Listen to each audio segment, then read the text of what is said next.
and also big data tools, big data processing tools, so many other. So these are the things that the Google Cloud provides. For example, there is a compute engines, Kubernetes engines, app engines, likewise cloud functions, serverless platform. Good morning, everyone. Welcome to the session today. Today is our first session. I'm going to give you the demo. What are the course content that we're going to discuss? And the very first thing what I will do is like today, how to create a free tier account in the GCP. That is what is the agenda today. And first, I will also tell you what is the course content that we are going to discuss in our session. Okay. So all the things related to the course content. And after that, I will tell you how to create a free tier account in the GCP. First, let us understand what is a Google Cloud Platform, guys. Okay.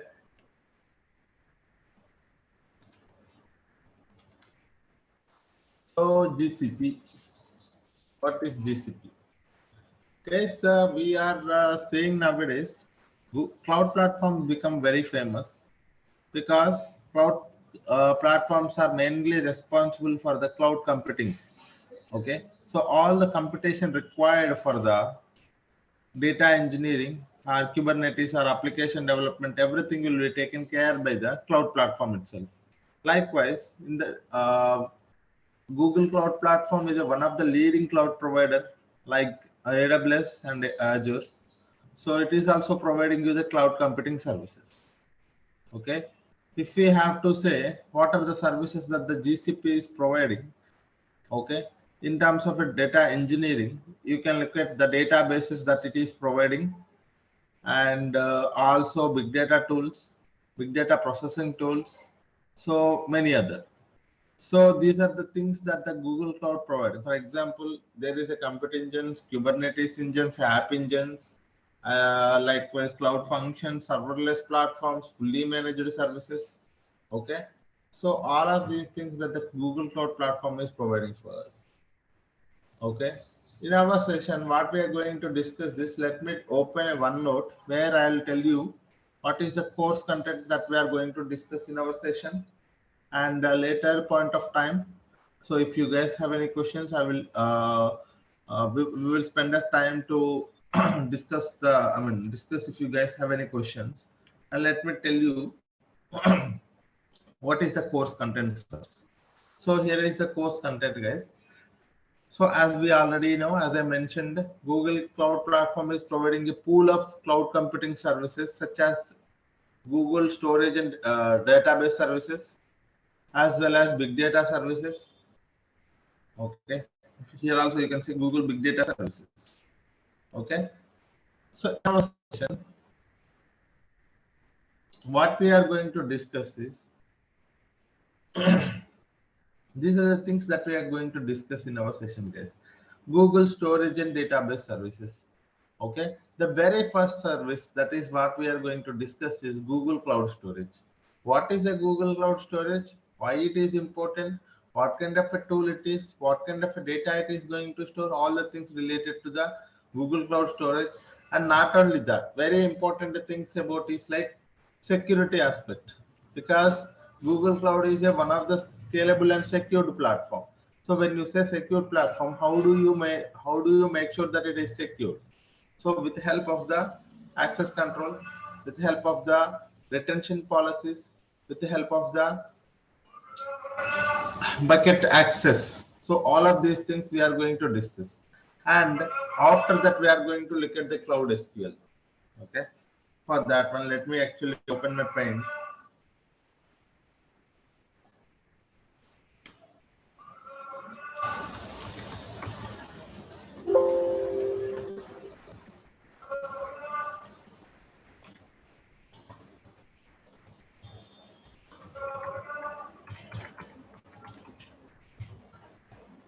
Database services.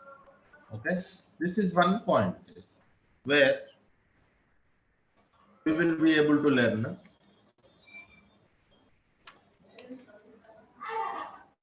storage and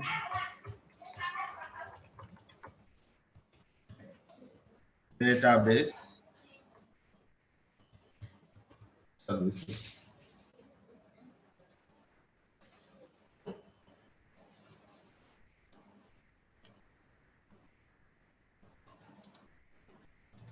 Okay, in this one, we are going to first see Google Cloud Storage. Yes, Google Cloud Storage is acting as a data lake in the GCP. So we are going to learn all the concepts related to the GCP. So it is acting as a data lake. So we will learn what is a data lake, why it is a Google Cloud Storage is having a considered as a data lake here, how much amount of data we can store in the Google Cloud Storage, all of those things we will see. Okay, and we will see practically how to create a bucket and how to upload objects and how to work with the Google Cloud Storage with from the Cloud Shell or Linux commands. So all of those things we will see, guys. And one more thing. So this is a storage perspective. What about the database perspective? So for the RDBMS solutions, RDBMS, we have Cloud SQL and Cloud Spanner, guys. So we have two services which are considered as the RDBMS solutions, Cloud SQL as well as Cloud Spanner. What is this Cloud SQL, guys? Cloud SQL is one of the fully managed services provided by the GCP for running the MySQL database, MySQL engines, as well as PostgreSQL engines, as well as SQL Server. That means if you have a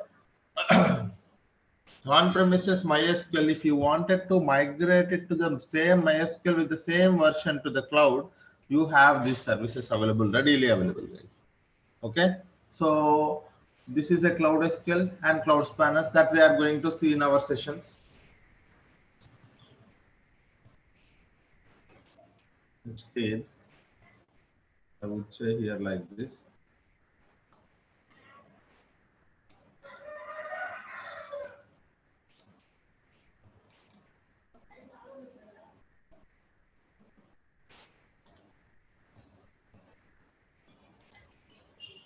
Storage services. We have here RDBMS. In RDBMS, we have first one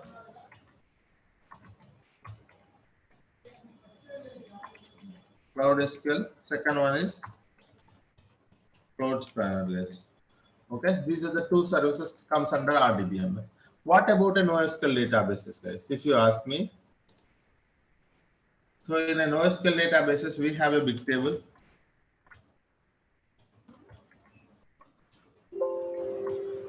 Okay.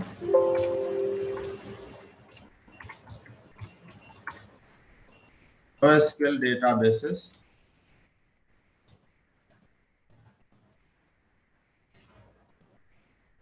So we have big table, and we have one more thing called data store. Okay, so these are the two databases acting as a NoSQL databases in the GCP. One is big table, one more is data store, guys. Okay, so these are all storage and database services. Okay, what is one is Google Cloud Storage, one more is Cloud SQL, Cloud Spanner, and the third one is a big table and data store. So these are the Google Cloud Storage and database services. Okay.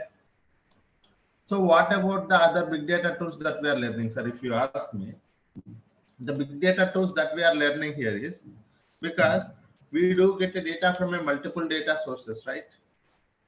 We do get the data from multiple data sources. Once the data from a multiple data sources we have, we are going to first send it to the storage layer or a data lake or a staging layer. Once we have the data in the staging layer, we wanted to send the data to where, guys? We wanted to send the data to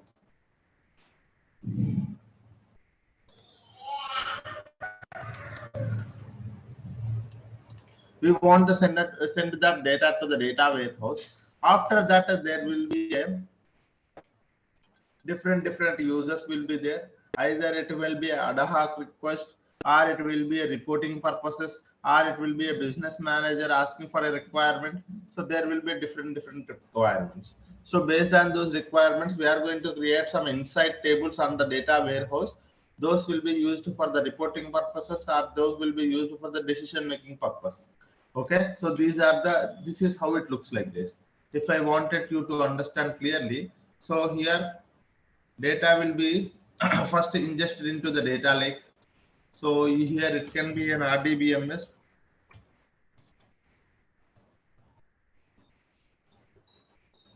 It can be a web server on an application. It can be a web server or an application, guys. Or it can be a CSV file from an application, or IoT data from an IoT application. So you get a data from a multiple data sources. You try to ingest the data into the data lake. So this is your data lake, guys. You try to ingest the data into the data lake. And once you have the data in the data lake, you try to first send the data to the where, guys. You try to process the data and send it to the data warehouse. Okay, what you are doing, guys, here, you are trying to process the data. Okay, process the data, transform the data, clean the data, whatever the things you name it, all of those things, guys. Okay, you try to process the data and send it to the data warehouse. Finally, as per the business requirements, it will be creating a ML models. There will be a dashboard requirements. There will be ad hoc requirements. So based on the BI requirements or ML or some ad hoc required. Ad hoc. Okay. So this is how it will be, guys.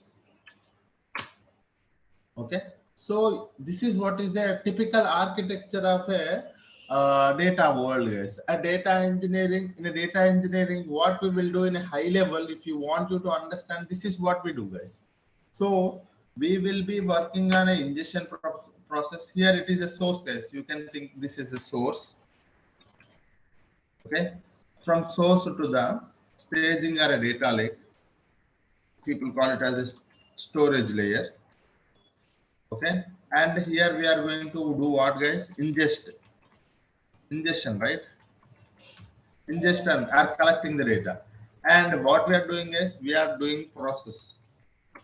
What we are doing in a data warehouse, we are trying to analyze the data, transform or analyze, right? Transform, finally analyze. Analysis. So this is what I am calling, what you know, guys. This is what is mean by a data life cycle. In a data life cycle, you're gonna get the data from a source. You do the ingestion into a storage layer, and you do processing on top of it to clean the data or prepare the data.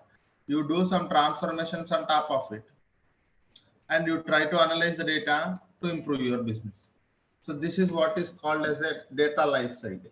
In a data life cycle, ingesting the data, collecting or ingesting the data, and storing the data, processing or transforming the data, finally analysis, or you can also say dashboards, report creation. You can also say report creation, reporting. Okay, reporting. Okay, so this is what is the typical life cycle, data life cycle, guys. In a data life cycle, this from the source to the finally reporting, that is where your destination is, right? You are going to create some dashboards, or you have a table that you can do directly do the analysis, or you ingest the data and finally store it in a one, instead of a storage layer, you can just mention it as a storage layer, storing, data storing. Okay.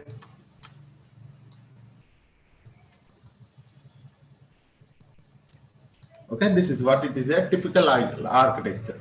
In this one, what you are doing, you are having a data sources from here, here, here, and you are ingesting into the data lake. and from the data lake to the data warehouse, finally you will be having a different requests. So based on this one, so in a data life cycle, these are the processes that you are coming up with, guys. In this one, you see, you are having a source, sorry,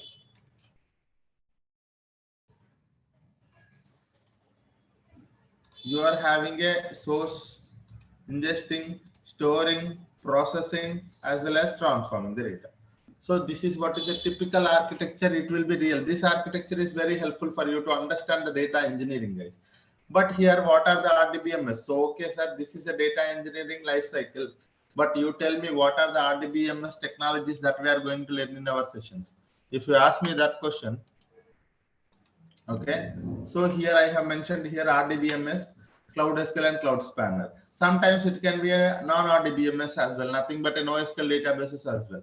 That can be a big table or a data store. Okay. Sir, for ingestion purpose, what are the tools that we are using, sir? There are plenty of the tools for the ingestion purpose. People are using the PubSub, people are using the Kafka connector. We are going to learn the PubSub, guys. Okay. What about the data lake, sir? As a data lake, we are learning the Google Cloud Storage, guys. Okay. What is the data lake, sir? In GCP, we are learning the Google Cloud Storage that is acting as a data lake. Okay. And after that, we wanted to do some processing on top of it, right? This is also very important step, guys. This is not the very simple step. Processing. What are the processing tools that we are going to learn in our session? If you ask me, I want to mention those points here. Okay. Data processing services. Data processing services, that first thing we are going to learn is data proc for Hadoop and Spark environment. Data flow for Apache Beam with Apache Beam programming model. Data fusion for creating a data pipelines without writing any code. One more is Cloud Composer, nothing but Airflow environment, managed Airflow instance, guys. For creating a DAGs. It is a workflow orchestration tool where you create a DAGs with the help of the Python coding, guys. Very important tool. Okay. You're going to look at the PubSub. And so these are the data processing systems that you are going to learn in our session, guys. Okay. So this is what I call as a data processing tool. Data processing tools in GCP. Okay. So if you wanted to process the data, okay, you can use these many tools. According to your requirements, sir, if I wanted to work with the data, if I wanted to work with the Hadoop environment and Spark environment, then you go for the data proc. If you wanted to work with a serverless platform and Apache Beam programming model, then you go for the data flow. You don't wanted to create a data pipe. You wanted to create a data pipeline, but you don't wanted to write any code. You wanted to create a pipeline and do the transformations without writing any code. That's where you have to go for the data fusion, guys. And one more thing, you have a plenty of workflows with you, and you wanted to manage all the workflows, schedule them, manage them, and even if something goes wrong, also if you wanted to take care of the fixing the problems, issues, you can look at the logs. So all of those things, if you wanted to have, you can go to the Cloud Composer. That is the Airflow Manager instance where you will be able to have plenty of options available. You can schedule the pipelines, you can monitor the pipelines, you can create the DAGs, you can do anything in there. And one more thing is a PubSub is an big data ingestion tool where you will be able to streaming data ingestion tool where you will be able to create a topic and subscription for each and every application where you wanted to get the data. So a message will be pushed to the topic, and via subscription data will be reached to the final application. So this is what is the data processing tools, guys. Okay. And after that,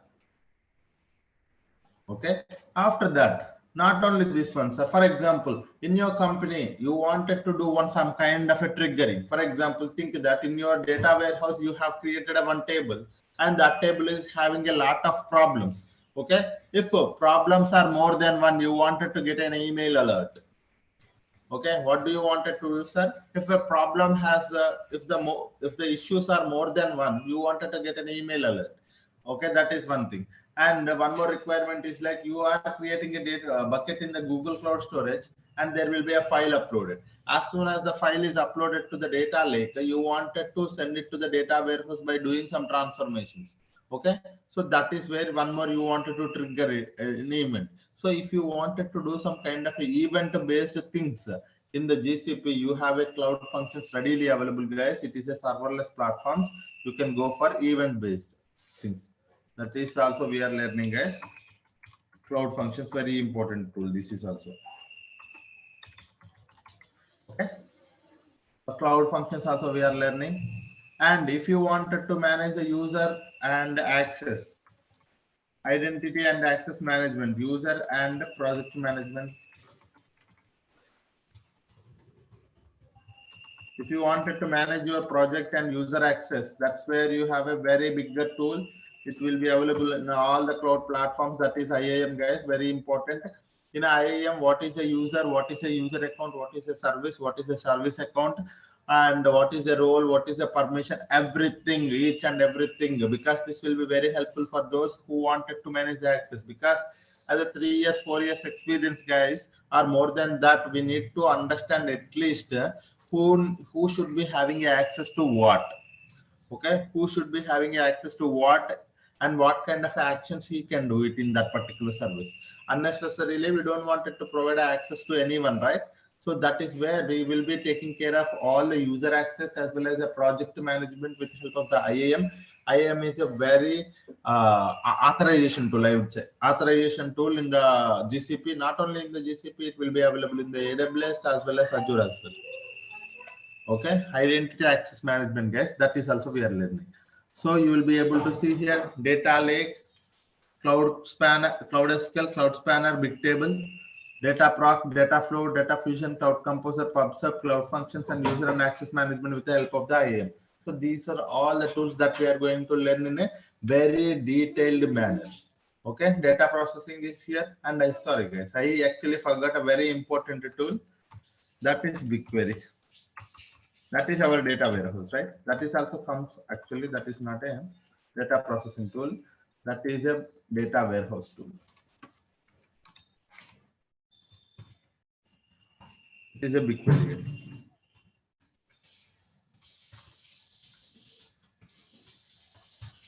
Okay, BigQuery. Okay, what is a BigQuery, guys? BigQuery is a modern data warehouse. It is acting as a data warehouse in the GCP. Okay, so this is also one more important thing that I actually forgot to mention somewhere. So this is a very important tool, sir, comparatively.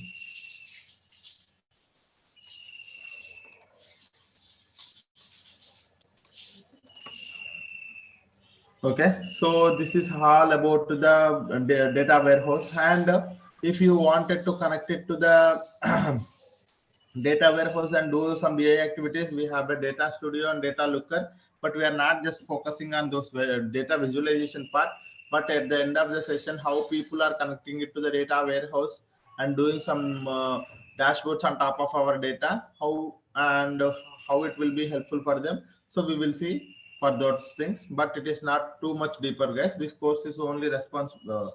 This course is mainly intended for the data engineers. Okay, so this is what we are going to do, guys. Okay, any questions anyone having so far on the course content? Any questions, guys?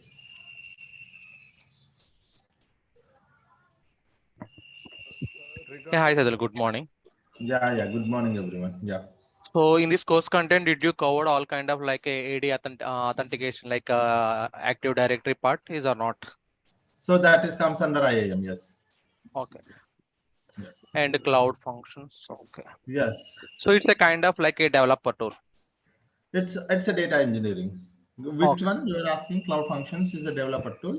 Yeah, no. I'm asking. Basically I'm a .NET developer. So can I Okay, consume those services to how my of course. intention is to create service with authenticated Sure. authorized service, and I can consume that service through .NET. That yeah, you can learn a lot of things here. Yes. Yeah. Thank you. Yes. How much frequently will be using SQL? Your voice is very less. I couldn't actually hear. Can yeah. How much of, frequently are we using SQL queries? Yeah, frequency of SQL queries. So I would like you to understand that SQL and Python becomes very famous here in the data engineering. If you wanted to see Cloud SQL, Cloud Spanner SQL, BigQuery SQL, and even if I go to a data proc and if I wanted to work with the PySpark, I'd be using the Python plus SQL plus Spark. Okay, so again it comes in SQL and data flow SQL, data fusion, no tool, cloud, it's a Python. So this is how it is, guys. If you wanted to understand all the concepts, whichever, whatever I am saying, so you would be able to, I am expecting prerequisite for the course is okay, a basic or at least a basic knowledge on, sorry, medium knowledge on SQL and little bit of Python. Little bit, at least what is the data type? Okay, all the data types, if you learn it in the Python, that is enough. Okay, but SQL, I would expect a medium knowledge, guys. Okay, so it is SQL is very important, and as a data engineer, if you wanted to grow, SQL is very much important, and you should be able to understand all the concepts. For example, what are those concepts? Are all the data types, or actually how to create a table, how to delete and update table. Those things are DDL commands and DML commands, and aggregations. Okay, so basic, I would say. So the concepts that you can focus on the SQL and Python, I would like to explain here, guys, so that if you are familiar with these concepts, you are well and good. Okay, in SQL. Okay, so all DDL and DML. So these are the basic things. I know you have to just to focus on how to create a table, how to delete a table, how to truncate a table, how to update a table, these things.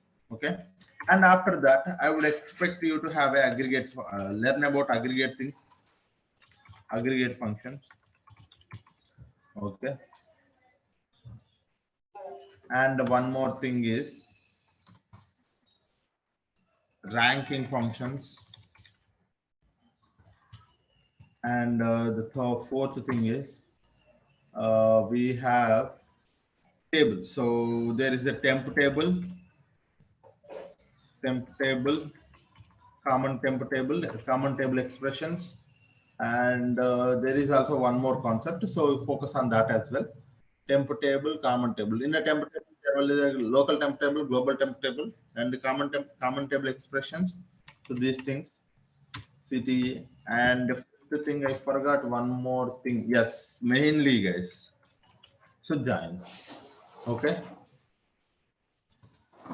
Unions, group by, order by. Okay, group by, order by. I think this is it. If you are just are coming up, if you are focusing on these things, that is enough. In aggregate function, min, max, count, all of those things, ranking, row number, a dense rank, a rank function, all of those things, and a temp table and CTE joins. You will be at least inner join, left join, right join. That is enough. Unions, union and union all, group by, order by. I think this is enough, I believe, for the SQL, guys. Okay, if I remember anything, I will tell you. For the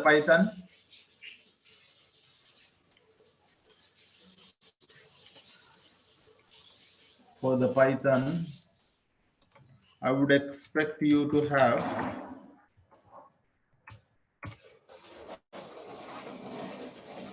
first thing data types, guys. All the data types and differences. Very important thing. It actually takes a lot of time to understand these data types. And okay, then a very next thing is like aggregate functions. How do you do it in the aggregate function? Okay, if you get a time, look at the map reduce, and if you still get a time, just focus on pandas framework. In a pandas, look at the data frame concept, how to create a data frame concept. That's it. Okay, if you are just focusing on these things, that is enough, I believe. Okay, all the data types, aggregate functions, map and reduce, pandas, data frame concept, if you get it. Okay, But minimum, the basic thing I would expect is this thing, all the data types and their differences. Because if I say list, you should understand what is a list. If I say, tuple, if I say a dictionary, if I use some other data type, you should be in a position to understand what is an array. You should not confuse, right? You should not, you should not be able to, you should be able to understand each and every term that I'm using in the Python. So that is what I want you to understand. Okay, so these are the concepts that I would expect from you guys. These are very simple concepts. If you sit for this is for 2 days, this is for 1 day, you'll be able to understand all of these concepts. That's it. And development perspective, what we are going to learn in our session, if you ask me. So these are the prerequisite, right? So what I will be expecting, what kind of a development knowledge that I'm expecting from this course, if you ask me, you can expect, I would directly mention here itself, you can expect SQL development knowledge, and one more is PySpark development. Okay, these are the two things that we are focusing on. Okay, so sometimes we are also using the Python, so Python also you can do. Okay, so this is what it is. So I will also tell you how you can actually go for the Java also. So that is also fine. Sometimes one of the code or two of the codes I will also include the Java, but that is more for you to understand. Okay, this code, the code will also be there in the Java.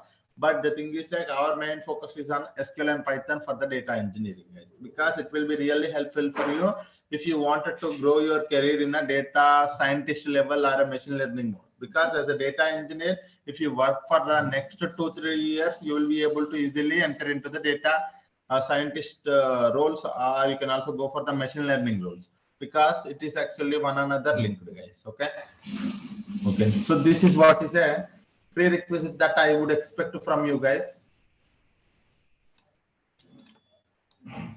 Okay,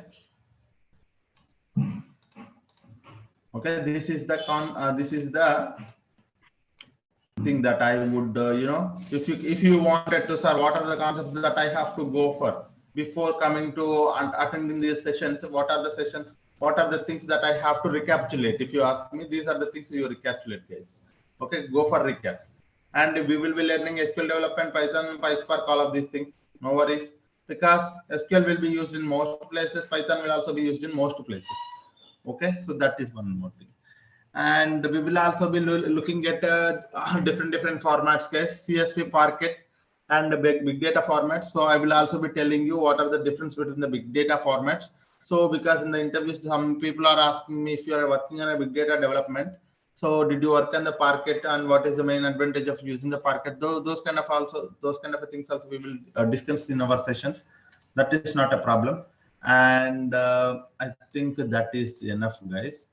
If I missed any questions, okay, I think, yeah, roles offered after this course. Like, once I have completed this course, what are the roles I am eligible? If you ask me, you can go for the data engineering roles. You can go for the Google Cloud Platform and GCP engineer, GCP data engineer, as well as big data developer, PySpark development. You can able to work in the PySpark, because we are not just working in only one area, guys, right? So you can see each and every tool itself, it is a one project, guys. So data project will be there, data flow, data fusion, composer. So these are all roles itself. Okay, so some data engineer working on a data proc, some data engineer working on a BigQuery, some data engineer working data fusion, some data engineer solely working on creating a data. So this is how it will be. And some people working on RDBMS data migration projects. Okay, data lake projects. So these are all things are related to the data projects only, guys. And after this, all the concepts are covered. Okay, during our course also we are going to cover many projects. So few projects are covered. I mean, once for example, if I am talking about a data proc, while I am doing the data proc, I will be able to cover the project as well. So what are how many projects that we are covering? If you ask me, guys, we are going to cover almost 4 to 5 projects, real-time projects. And one more thing is like, these are real-time projects you can able to put in your resume. That is one point. And one more thing I want you to understand is like, okay, so whenever we talk about a one service, I would go to the Google Cloud platform and I will try to explain all the things about that service theoretically and practically, and I will implement a solution there itself. So what you have to do is like you take some time in the day and you have to practice the same thing so that you will be able to understand, because practice gives you a lot of knowledge, guys. Understanding everything seems very simple, okay, while I'm explaining everything seems very simple, but after 2 days 3 days, if you don't practice the thing, you wouldn't be able to understand the concept after 2 or 3 days. Okay, I want everyone to put at least spare 2 hours every day, 1 hour for the class, 1 hour for the practice session. Okay, so that is what you have to do, guys. And this course actually takes 40 to 45 hours, guys. More than 40 hours. Okay, more than 40 hours it will take. Okay, we will be having a daily Monday to Friday 1 hour session.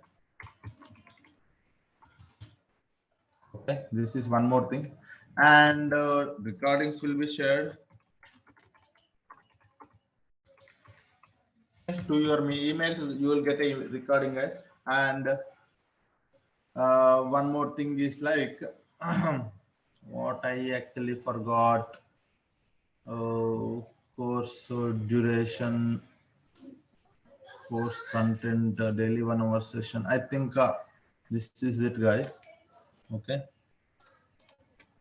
Okay, this is one thing.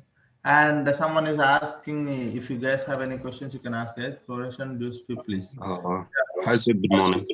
Yeah. Yeah. So the thing is that no, I am a VMware guy. Come from last 8 years, I'm working in VMware.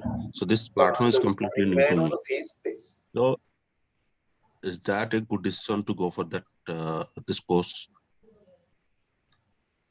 Yeah, it will be really helpful for you guys for going to this course. It will really helpful for you. And because why I'm saying is like a data engineering is a foundational course. And one more thing, in our course I will be starting from very basic to the advanced. I cover sometimes what is a data.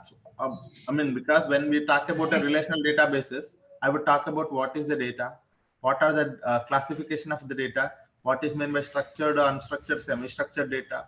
And one more thing is like what are the types of databases available, DBMS, RDBMS, and NoSQL databases. So from starting very basic to the advanced level where we will be able to automate the data pipelines. Automation, until the automation we will be covering every aspect. So this course will be really helpful for you if you wanted to build your career in the data engineering. Data engineering is not simple, guys. One more thing I want you to understand, very trending technology, very trending. As data keeps on grows, data engineering will be a very trending and hot job for getting a lot of opportunities. First thing, because data keep on grows, data engineer will be in a trending job. Okay, and there will be a plenty of opportunities and highly paid job, guys. If you go and look at the highly paid jobs in the world, data engineering is one of the job which is a highly paid job. Okay, yeah. Someone is Okay. asking So for a duration. The course duration is 40 plus hours, and course fee you can able to contact the team so that they will be able to help you on the course fee, guys. Okay. Yeah. So one more thing, sorry for interrupt. One more thing. Yeah. So as you mentioned, the prerequisite that SQL and Python is needed. So, but I don't have that knowledge. That's the reason I'm getting. So that is the reason. There are people here who does not know the SQL. There are few of my students who does not know the SQL and Python. But what I suggested them is like the only thing. Why my point of mentioning the concepts here is this one. You take a snap of this one. If you wanted to build your career in the data engineering, you take a snap of this page and look to go to the Google or YouTube or anywhere. There are plenty of resources for SQL and Python. Only focus on these concepts. I'm telling you, it wouldn't take 3 to 4 days. Okay, getting the basic knowledge on these concepts, it wouldn't. That's the reason I have mentioned here the concept. There's no point of mentioning the concepts if you guys already know it. So there are few people who does not know the SQL, who does not know the Python, but still they wanted to enter into the data engineering world. So that is why I have mentioned here the SQL concepts and Python concepts. You take a snap of it and keep it with you. And we will be going to the deeper concepts. It takes 1 week or 1.5 weeks when we enter into the deeper concepts, main concepts. Meanwhile, for this next 5, 6, 7 or 1 week plus 10 days, you will be able to focus on these concepts and get a knowledge on it. Okay. Okay. Yeah. Thank you. Yeah. MySQL or MS SQL will be Both are using same. all are same. Both are same. No worries. Yeah. Okay.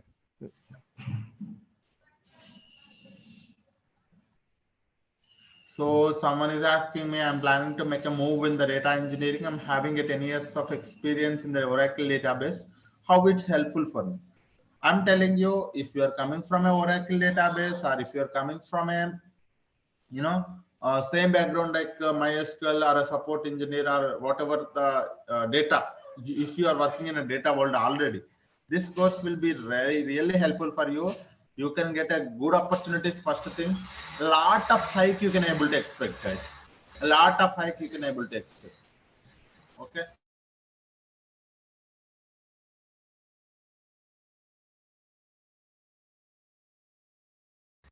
Okay, so you can expect a good opportunities, and you, if you wanted to be in a trending job, this role really help you. You worked on my Oracle DB. It is kind of a very good job, but you wouldn't be able to get a high XR. You wouldn't be able to get a laptop opportunities if you wanted to try it out. But data engineering is a very trending job.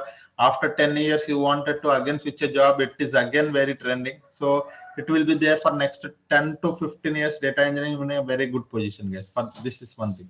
And what is the course fee and who can help us to let us know?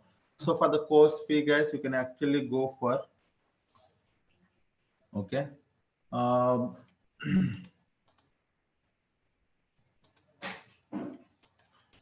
you can contact the IT team. Okay, so they will help you on this thing. Yeah. Any questions anyone having? Some people, okay, sorry guys, there are plenty of questions in the chat. I would try to explain one by one. Okay. And so is this course specially catering the data engineering with GCP and generic cloud computing with Google Cloud? Both. Okay, that is both, guys. Any project included in this course? Of course, guys. Don't worry about the project. Real time when I started my working, and still I am working in the projects. So those projects are I have created as a data engineering project here. Even with the triggering and cloud functions also I have created how actually the cloud functions will be used in the projects, how a BigQuery will be used in the projects. So those are real time things. You need not to worry about it. How long this course is helpful for you? Sorry, might have missed as you just joined. And this course will be a 40 to 45 hours, close to 2 months, guys. You can think of this course takes close to 2 months. We will use SDK, guys. I sometimes tell you how to install the SDK and all of those things. Yeah. Did you cover cloud computing engine? Yes, cloud computing engine. What is a cloud computing engine? What is a Kubernetes engine? What is the app engine? Basic concepts related to that we will be covering, guys, but not more than that. Yes, because it is a data engineering course.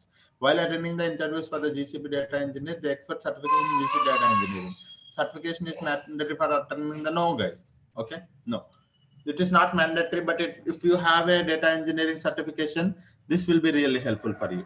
Okay, that actually gives a lot of, if there are 100 points, out of that 10 points or 15 points will be added to you by with help of the data engineering certification. But that's not directly get you the job, land you a job, but the concepts that we are going to cover, if you are having a good knowledge on all of these concepts, this will be really helpful for you to get a job. Yes. So one more thing I want you to understand, whenever I was talking about one concept, let us just say, okay, let's just say data lake. When we are talking about a data lake or a BigQuery, so for a data lake, I'll try to give you some assignments, guys. Okay. And whenever talking about a BigQuery, I will try to give you 2 to 3 data sets for your assignment. Okay. You have to, what you can do is like you spare your time and focus on the answering those questions. Okay, so that you will be able to, when you try to complete those assignments, you will get a lot of knowledge and creating a lot of knowledge and using that particular solution. Okay, that is one more thing. And the data engineering is not all about the development, it is also about the architecture, guys. So you have to focus on it's not that I should use the BigQuery in a very good way. It's not like that. You should understand that how the BigQuery is, how we can use the BigQuery for a very efficient manner, and how BigQuery helps in a GCP, and how it is different from the other cloud tools and other on-prem tools like Hive as well as Redshift and Synapse. So you have to understand that concept as well. So our aim of the course is to get a development skills as well as the architecture points, because architecture also very important for us to understand. Every data engineer should go to the data architecture and machine learning solutions. Okay, so this is what we have to understand. Any other questions anyone having? Okay, so you can expect this thing from our course, guys, both actual development plus architecting. So these are the two things that we can expect. And I have mentioned here the all the course details on the chart, guys. You can also go through it. Okay.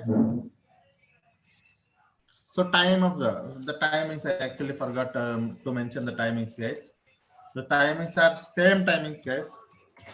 7:30 to 8:30 a.m. Okay, same timings every day. Okay, so these are the timings. Yes. Yeah. Any questions anyone having? Yeah, Saidhul, I have one question. So I'm Yeah. expecting just I have to create one sample web application. Then how I want to deploy that application in the cloud? Is it possible to cover in this session? I mean, in this course content or not? Actually, for the deploying the pipelines and deploying the things that we are going to discuss, but application, because we are not an application developer, so that thing is not covered. Okay. Thank you. But creating a data pipelines, deploying those data pipelines, because that is where we are focusing on as a data engineer. Yeah. Okay. Thank you. Yes. Yeah. Someone is asking a batch time that I have mentioned here, guys. On premises to the cloud. Yes. Data migration on premises to the cloud that we are covering. Yeah. Any other questions, guys? Anyone?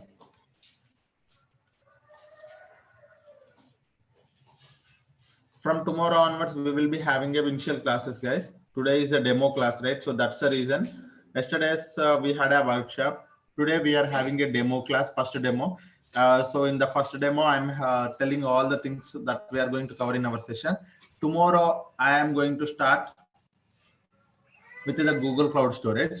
So before that, I want you to understand how to create a free tier account. Okay. So I would tell you tomorrow itself. Okay. It wouldn't take more than 5 minutes or 10 minutes. Okay. Tomorrow I will tell you how to create an account. And this is an course content and everything, guys. If you guys have any questions, you can ask me. Otherwise, if you have time, I will tell you how to create a free tier account today itself. Yeah.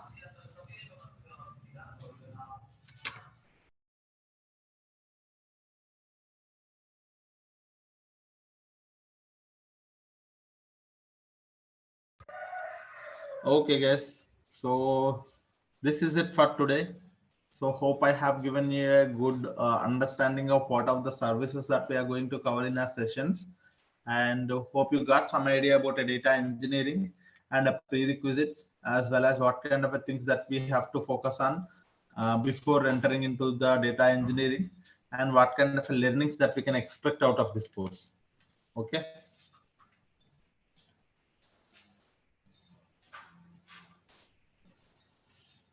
Okay. So there will be a comparison, guys. So someone is asking AWS to the GCP. Whenever I am covering one service in the GCP, I would also tell you what kind of a service that is the same available in the AWS as well as Azure as well. So you will be able to have some knowledge on topic names of each and everything. But the only thing you have to understand, one thing is like, if you learn two cloud tool, that means you are learning all other cloud tools. The only thing is like you do not know the proper terminology. That's it. Okay, so if you are learning one tool, that means one cloud tool means you are learning other clouds as well.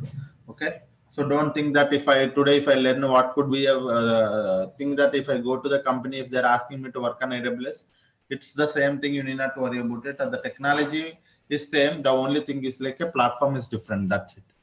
Okay, any GCP support job roles.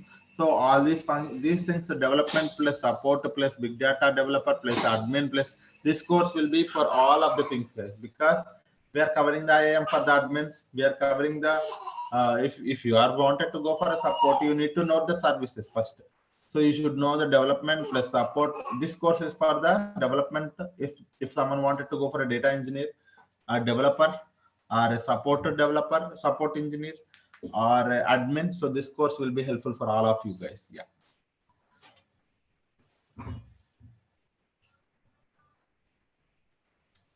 Okay, guys. Any questions?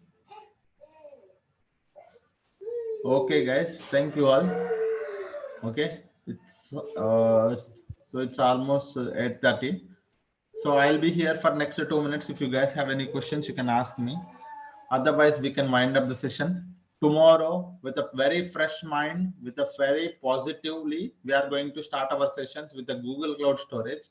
So come up with a very fresh brain, sir, so that you will be able to learn and explore a lot of things in the GCP.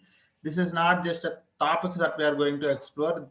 We are going to enhance, what I would say, we are going to,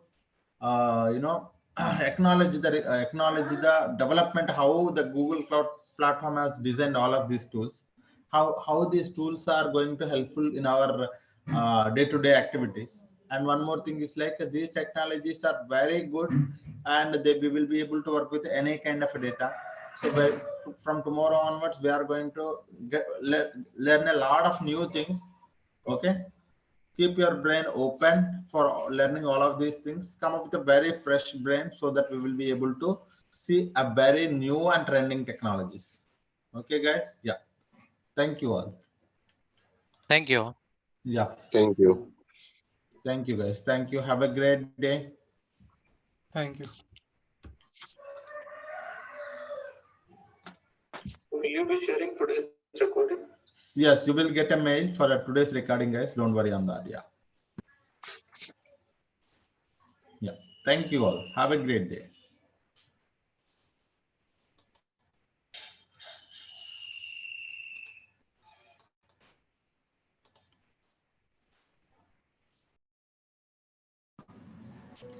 Hello, everyone. Good morning.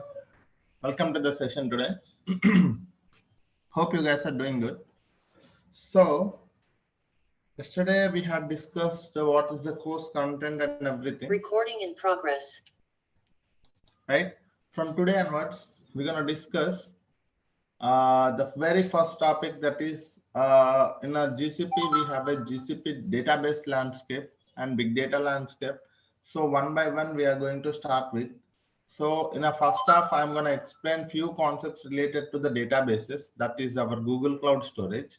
And after that, we're going to start with at the second of our session, I will tell you how to create a free tier account in the GCP, so that you'll be able to create a free tier account. After that, you'll be able to practice what are the sessions that we are having in. So let me start with the session today. So in the GCP database landscape, this is the agenda, guys. Okay. We are going to explain all the GCP databases landscape and the differences between the RDBMS as well as NoSQL databases. And in this one, we're going to look at the CloudSQL, Cloud Spanner, and Bigtable. Okay, so these are the things. So first, we're gonna see data lake modernization in the GCP. If you wanted to have a data lake in the GCP, how we can have it? So which tool can be acting as a data lake in the GCP? Let us see one by one, right? So yes, we already know what is a data lake, guys. A data lake is a centralized repository to store the data. Okay, a centralized repository to store or retrieve the data as per the business requirement, right? So what kind of a data we can store, guys? You can see here. We can store structured data, semi-structured data, unstructured data. We can store either if it is a batch data or streaming data. It should be able to stand for SQL, ML, and searching. We can able to store on-prem data, cloud data, and data. So it is a scalable and secured platform to store the data, retrieve the data for further analysis or processing purpose. So this is what is a data lake, right? We have seen what is a data lake. Let me try to tell you what is a data lake from my notes. This is my notes, guys. Where is that?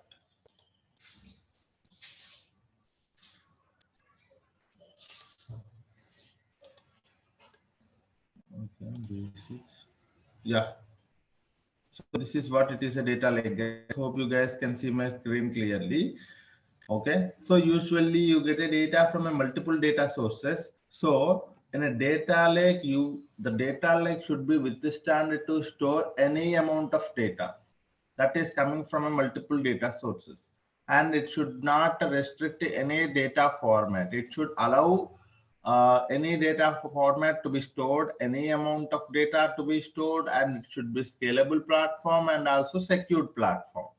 Okay, so that is what is a data lake. A data lake is a centralized repository to store or retrieve the data. And what kind of data we can store, guys? Any kind of data we can store here. Okay, and do we have any restriction on the number of files that we can store here? No, there is no restriction on the number of files that we can store in the data lake. Okay, and it is a scalable and secured platform, right? So this is what is the definition of a data lake.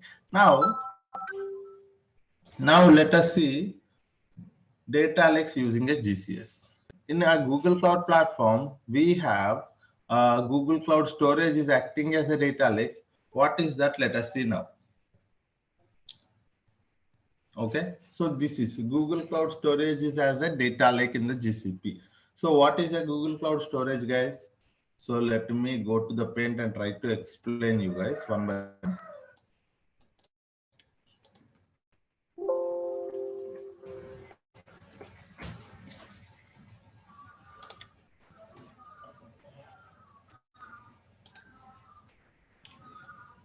So from today, from the very first topic that we are going to see is Google Cloud Storage.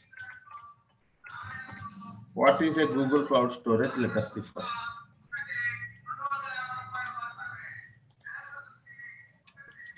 Okay, so Google Cloud Storage is one of the fully managed services in the GCP. What is this one, sir? One of the fully managed services in the GCP. What do you mean by that, sir? What is mean by fully managed service? Sir, I want you to understand what is mean by fully managed. For very first thing, I will try to tell you. Sir, if you go to any cloud platform, okay, if you go to any cloud platform, the services in the cloud platform are categorized into two things.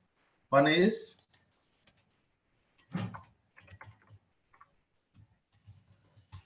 managed instance,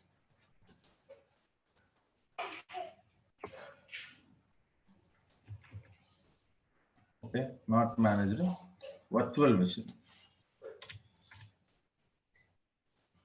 Second one is managed instance, and third one is serverless.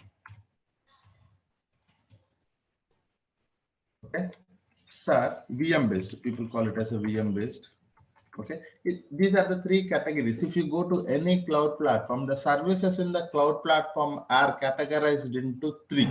One is VM based services. One more is managed services or fully managed services, and third one is serverless. What do you mean by that, sir?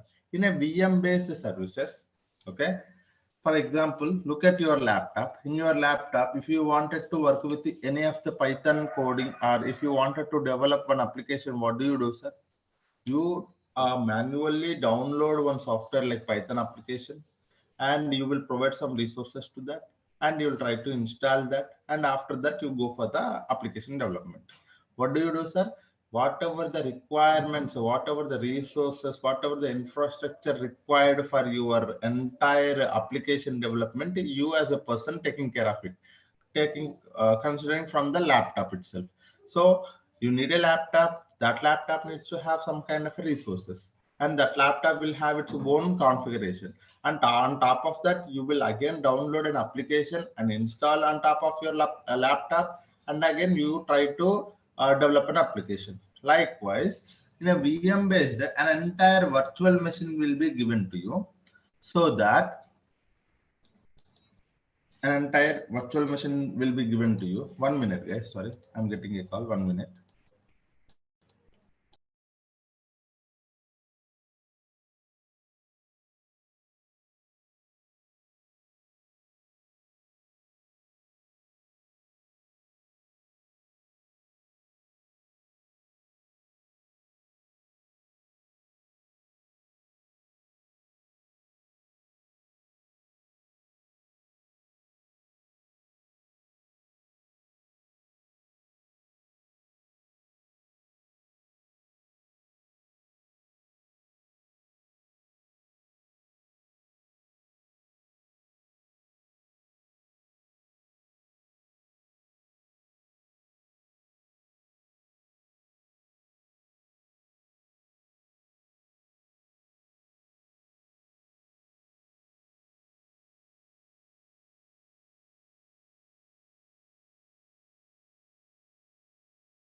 Sorry guys, I back now.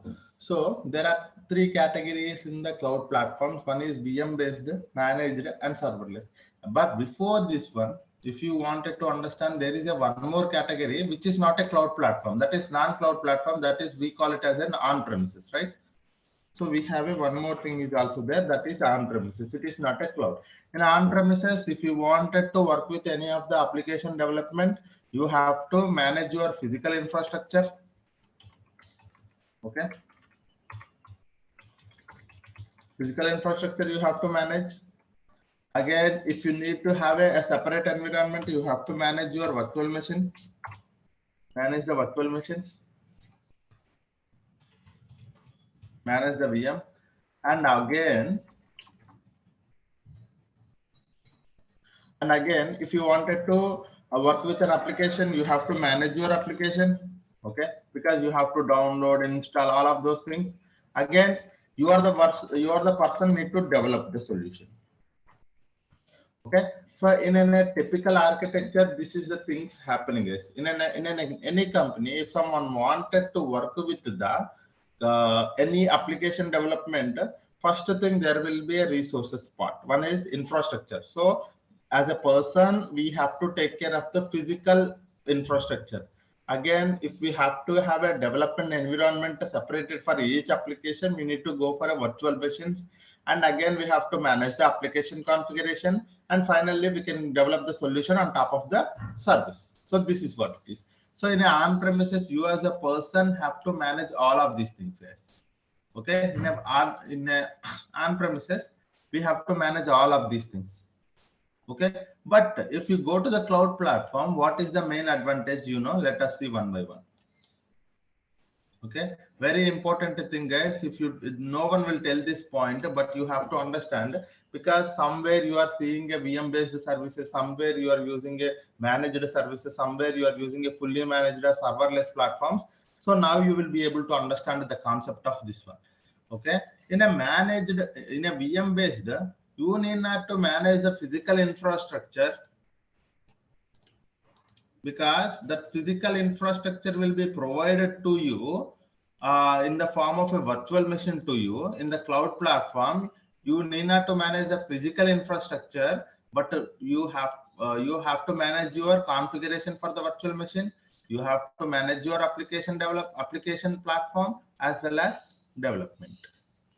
Okay, in a VM based services are hosted. People also call it as a hosted, guys. VM based are hosted services. In this one, you need not to manage the infrastructure here, because infrastructure will be provided to you in the form of a virtual machine. And after that, how managing the virtual machine, managing the application, and developing a solution is on you. Okay. But who will be taking care of the physical architecture? The cloud platform will be taking care of it. And if you go to the second category, that is managed services, the physical infrastructure will be taken care by the cloud platform, and managing the virtual machines also taken care by the virtual platform, and only the application and development will be taken care by you. Managing the application, managing the developing a solution will be based on you. Okay, you have to manage it, you have to take care of it. Okay, and if you go to the serverless platforms, the name itself it is saying you need not to worry about a physical infrastructure, you need not to worry about a virtual machines, you need not to worry about a platform. Managing application, nothing but managing the platform, guys. Okay, you need not to worry about a platform, you can directly go for the development. Okay, this is what the cloud platforms are doing a best thing for us. Okay, because they are taking care of a lot of burden from us. If you go to the virtual machine based, an entire virtual machine will be provided to you. When they have given a virtual machine to you, all the configuration will be given to you, guys. If you need this much of, if you need 500 GB, 1 TB, 10 TB, 100 TB of storage, networking properties, as well as the RAM, if you need to have a lot of CPU, you can select it. Okay, so a highly robust virtual machine, you can select it. If you go to your laptop is a small machine which will be having only small configuration. But if you wanted to have a very heavy machine with a large properties, you can select it. Okay, that properties will be that management of the virtual physical infrastructure will be taken care by the cloud platform. How, sir? We already seeing some data centers, right? Google have its Google data center, Amazon having its Amazon, and that's where they are managing the physical infrastructure, and managing the virtual machine, managing the application, and developing an application will be on you when you go to the VM based services. If you go to the managed services, physical infrastructure as well as managing the virtual machine will be taken care by them. Only the application and its development will be upon you. Okay, and if you go to the serverless, only the development part you are talking about, because we will see in our upcoming classes what is the fully managed, what is the serverless. So if you go to the VM managed, you can look at the compute engines. Okay, compute engines are there, Kubernetes engines are there, GCA, GKE. So these are all comes under VM based services, guys. If you look at the managed services, we are every day looking at managed or fully managed. You can see that. So managed services are like managed services, Dataproc you can think of. Very good example, Dataproc, managed services. And for the serverless, BigQuery is the best example. Dataflow is one more example. So you need to categorize the services in such a way that it will be very helpful for you to understand it.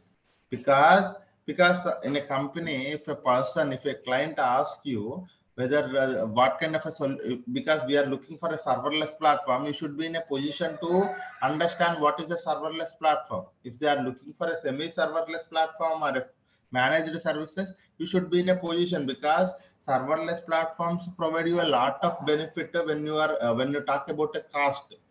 Okay, when you talk about a managed services, the cost will be okay, and you have to manage some amount of things like managing the application.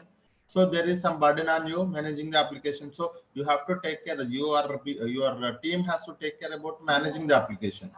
But when you go to the serverless, your team need not to worry about application management, because you can directly go for the development. All other things like physical infrastructure, managing the virtual machine, managing the application will be taken care by the cloud platform itself. If I talk about a GCP, the same thing. Okay, we have a cloud platforms. When I say a cloud platform, we have a GCP is there, we have AWS is there, we have Azure is there. It is common for all of these things, sir. It is not only this concept is similar, this concept is same for all of it. Is a in general concept. Okay, now you got it. What is a VM based, what is a managed, what is a serverless. Now, if I go to Google Cloud Storage, it is managed or fully managed. Fully managed is also called as a serverless, sir, sometimes. Okay. If you go to the Google Cloud Storage is a fully managed service. Okay, what is that, sir? It is a fully managed service. What does that mean? It is all the infrastructure required for the, okay, all the, you can also say it is actually a managed service or fully managed. Actually, I can't. This one. Okay, so a managed service. When I say a managed service, all the infrastructure, physical infrastructure, as well as the virtual machines will be taken care by the GCP. Okay, what are the rest, guys? You have to create your own application. Okay, when I say application, how the Google Cloud Tower, how the Google Cloud Storage operates, you have to understand. Then only you will be able to understand the what is meant by fully managed service. Because I know that Google Cloud Storage is operates with help of the bucket and files. You have to, when I say a fully managed service, all the physical infrastructure and virtual machine will be taken care by the GCP, and bucket configuration you have to provide. What is meant by that? You have to provide the bucket configuration. When you provide the bucket configuration, a bucket will be created for you. Okay, and after that you can upload files, you can go for the development. When I say development for the GCP is creating a file or uploading a file, uploading a lot of files, creating many buckets, so like that. Okay, what is meant by fully managed? All the resources as well as infrastructure will be taken care by the GCP itself. So for that point, I have explained all the things, guys, because this terminology will come all the time. So that's the reason I have told, I have explained here. Now,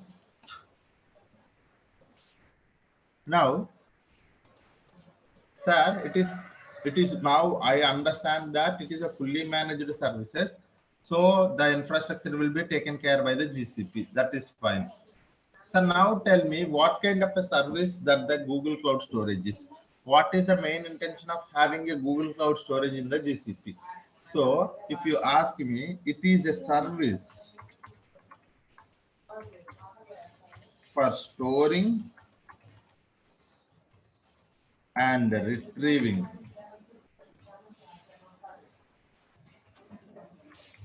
the data. Okay, so what kind of a service it is, sir? If you ask me, it is a service for storing and retrieving the data. Sir, what kind of a data I can store here? Sir, what format data I can store here? Sir, how many files I can store here?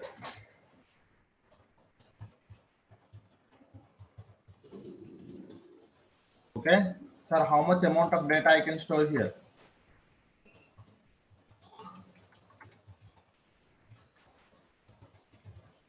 Okay, so sir, it is a fully managed service. It is a service, I would say. It is instead of that, a service for storing and retrieving the data.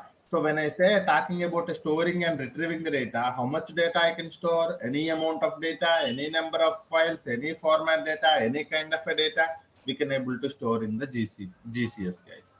Okay. So this is what is the main intention. What is the purpose of a Google Cloud Storage? If you ask me, it is a storage and retrieving tool. You can store any amount of data, any number of files, and if you wanted and need to have if you wanted to have the data to be retrieved at some point of time, you can also retrieve this data. Okay. So this is what it is. And one more thing. So how the Google Cloud Storage operates? Okay, sir, it is a fully managed, that is fine, and the purpose of the service is also fine, but how it operates? Okay, how it operates? Sir, it operates via bucket and files.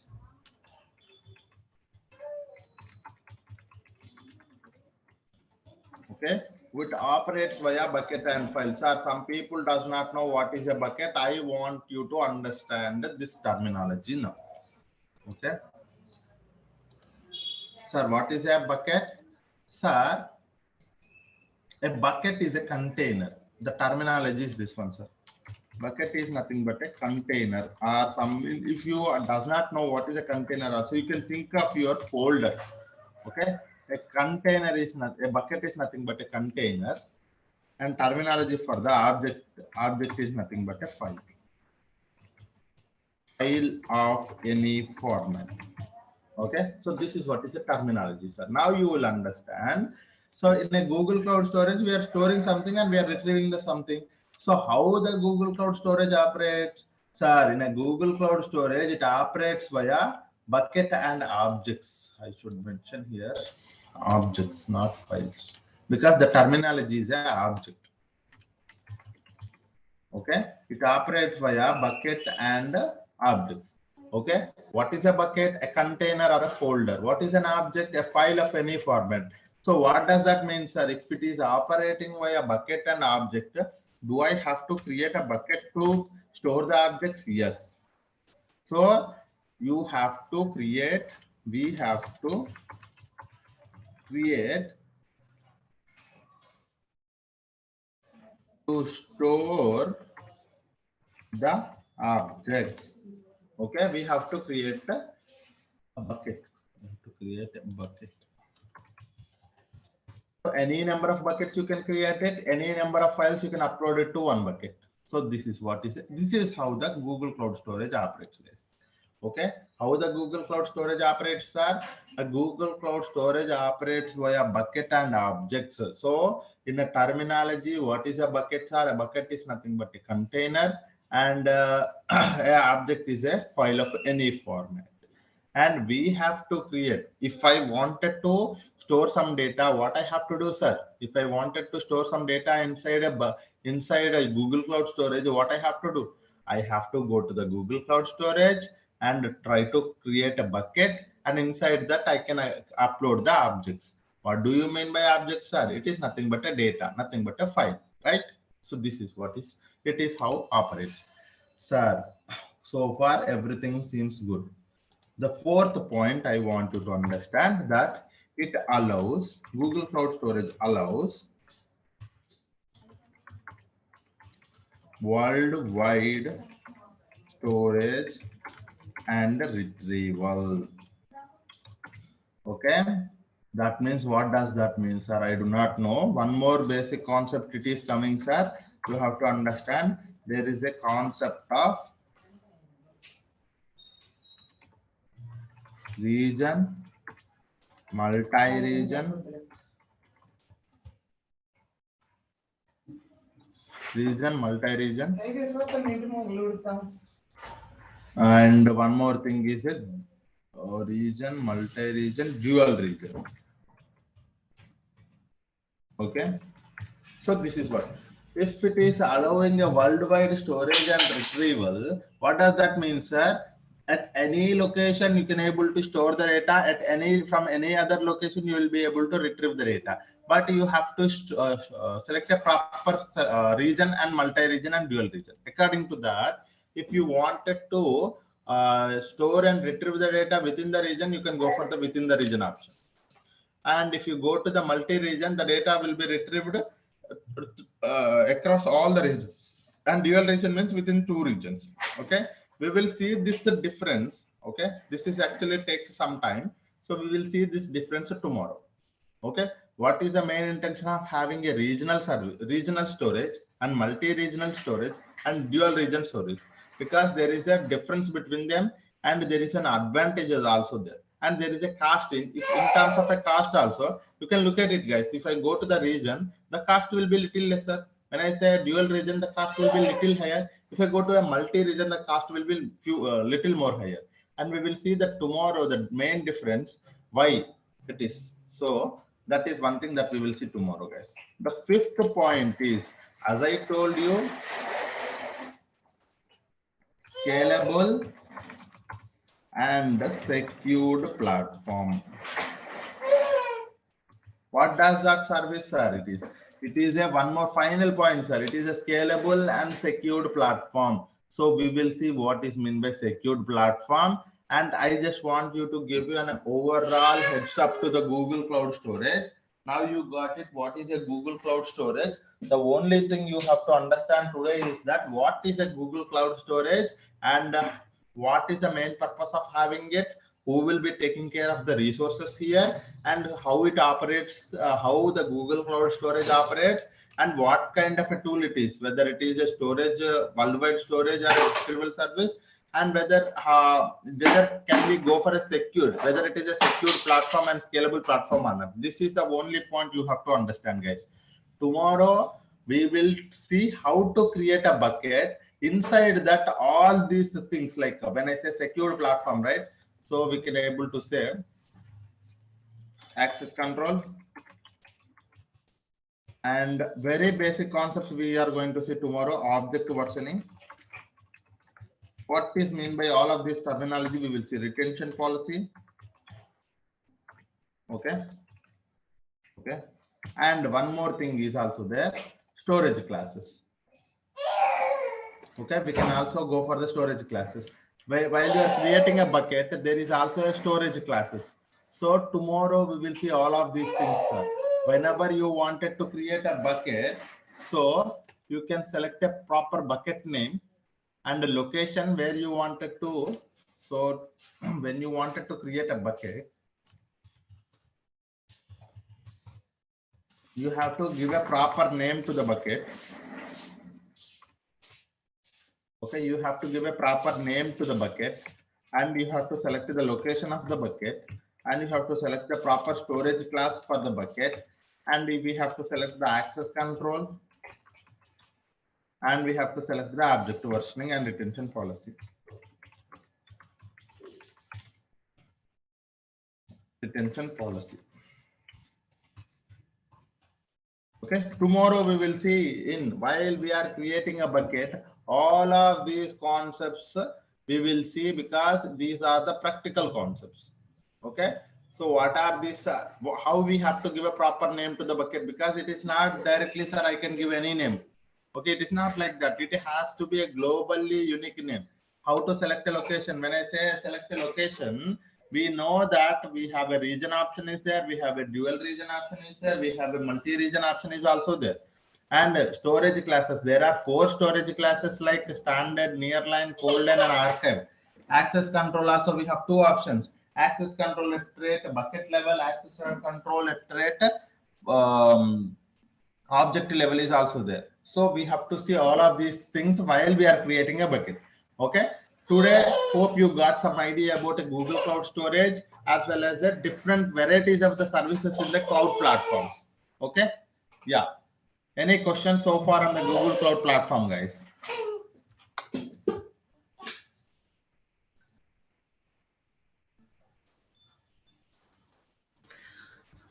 If we created a storage in a region type, after that we can change to multi-region or dual region after uploading the files in region.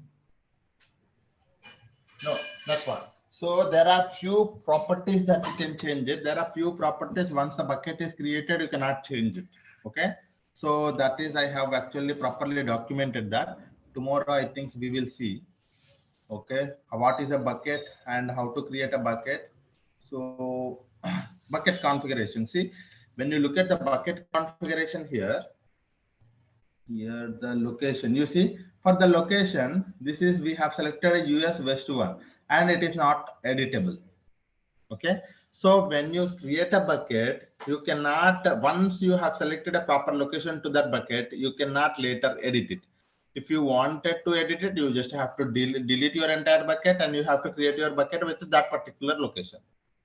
Okay, that location is a region, multi-region, dual region as per your question, right? But there are few things, as you selected a storage class standard as well as access control fine grained, so labels if you wanted to add.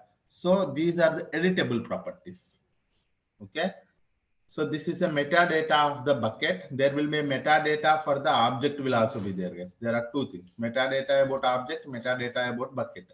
So in a metadata about bucket, you will be able to understand which properties can be changeable even after the bucket is created, and which properties cannot be able to change later after the creation of the bucket. Okay. So as we talking about, once a location is selected, location type region is selected, you cannot change it later. Hope I have answered your question. Yeah. Sir, one question. Yeah. So in terms of, suppose we create a bucket and we have it in one region, and suppose we don't want to delete that bucket, we just want to replicate that bucket and keep a duplicate of that, and with added functionality in terms of adding location as well. So can we do that? Yes. So this is for, it's a one scenario that what you wanted to do is like you have two buckets, right? It's two buckets, right? It's not only one bucket, right? So as I told you, because I'll tell you why I said two buckets, because when you wanted to create a bucket, the name of the bucket is globally unique name. Okay, you cannot give a same name to the two buckets. First thing. Okay, so when you give it two names, that means they are two buckets, right? So what do you wanted to do is like whenever I upload one file to one bucket, you wanted to have that same file in one more bucket also, because you wanted to copy the data. So that kind of scenarios that we can see in our upcoming topics, because I have such kind of scenarios we can easily have with help of the cloud functions. I will create a one cloud function code. That cloud function code will be doing is like, it is a serverless platform. In the backend, what it will do, it will try to copy whatever the data that you are uploading to the one bucket, and it will copy it to the one more bucket, so that whenever you do that activity, it will be backend, it will be doing this activity as well, so that there is a copy of your data. Okay. Okay, got it. Yeah, this can be done. Yes, we will be having such kind of scenarios, plenty of practical scenarios we are seeing. And I want you to, if you are coming across such kind of scenarios in your company also, you tell me, we will implement that solution. Okay, so that we will do, guys. Okay, I just don't wanted you to tell you a course and stop it here. I just want you to, if you guys have such kind of a scenario, sir, I am facing this kind of a problem, so can we implement such kind of a solution, or can we at least see an architecture for this solution? So that kind of scenarios we will see if you are coming across. So please let me know, that's not a problem. And someone is asking a question, can you teach how to create a bucket via SDK? Sir, yes, we will create a bucket with the help of the Cloud Shell. Yes, of course. So I will tell you how to create a bucket two ways, sir. You can also see here. So because each and every, I want you to understand this point. I think I may not have told you this point. So let me tell you this point. Where is this? Yeah. So, sir, very important thing. I will write it here. There are two ways. There are more ways, but mainly two ways for me. Two ways to interact with GCP services. There are actually two ways for me. Okay, I don't know how people say, but for me, in my classes, I will tell there are two ways if you wanted to interact with the GCP services. One is UI, one more is code. One UI is nothing but a console. Code is nothing but a Cloud Shell or Cloud SDK. Okay, or SDK, Cloud SDK. Okay, this is what. In UI, we know that how we are interacting with the help of the user interface, nothing but a drag and drop, clicking something. That is what is a UI. If you wanted to interact with the services, if you wanted to use any service in the GCP, you can go with this way. Okay, this is a manual process. Sir, I wanted to create a bucket, or I wanted to delete something, or I wanted to interact with the Google Cloud Storage. You can also interact from the code, that is Cloud Shell or Cloud SDK, from anywhere. So these things also we will be seeing, guys. It is not that we are also looking, because I wanted to understand the concepts via UI, but tomorrow I wanted to automate it with the help of the code, because we are not just stopping here, because there are professionals who are automating the processes. Automating can only be done with help of the code. So there are two ways to interact with the GCP services. Keep this in mind, sir. Whenever you are getting any doubt, anything can be done with help of the UI, anything can be done with the help of the code. Okay, creating a bucket. Tomorrow, if I wanted to create a bucket, yeah, sorry. Through code, we can use REST API also. Yeah, through REST APIs also we can use it, but most of the people using these things. So even I am covering these two only. That is the reason I have mentioned REST API is also there, and there is also one more thing is also there, mobile application also. But most of the times we will be using this thing only. Even in the companies also, people use UI as well as Cloud SDK, Cloud Shell. Yeah. Okay. And one more question. Any Terraform Ansible tools required for automation? Sir, no. Any Terraform and Ansible tools required for automation? No, sir. Our main intention is to have a data to be created and automated with help of the pipeline. So that is what we are going to do. That is SQL plus Python is enough for this course. Yeah. Okay. Yeah. In real time, we will be creating the bucket, or admin team, they will create the bucket and hand over to us. No. So there are two ways. So if you go to, there are two, it depends upon your company, guys. If you go to the MNC companies, you will be having a dedicated team for the admin. So they will be doing the admin activities. Admin, I would not say admin. So there are two, admin, or you can also DevOps. Okay. They will be taking care of the resources, infra related things. They are taking care of it. Okay. But if you go to the tier 2 companies, tier 3 companies, what they do is like something like startups or some low base, I mean, not product, some basic product based companies are, you know, if you go to small scale companies, what small scale? Okay.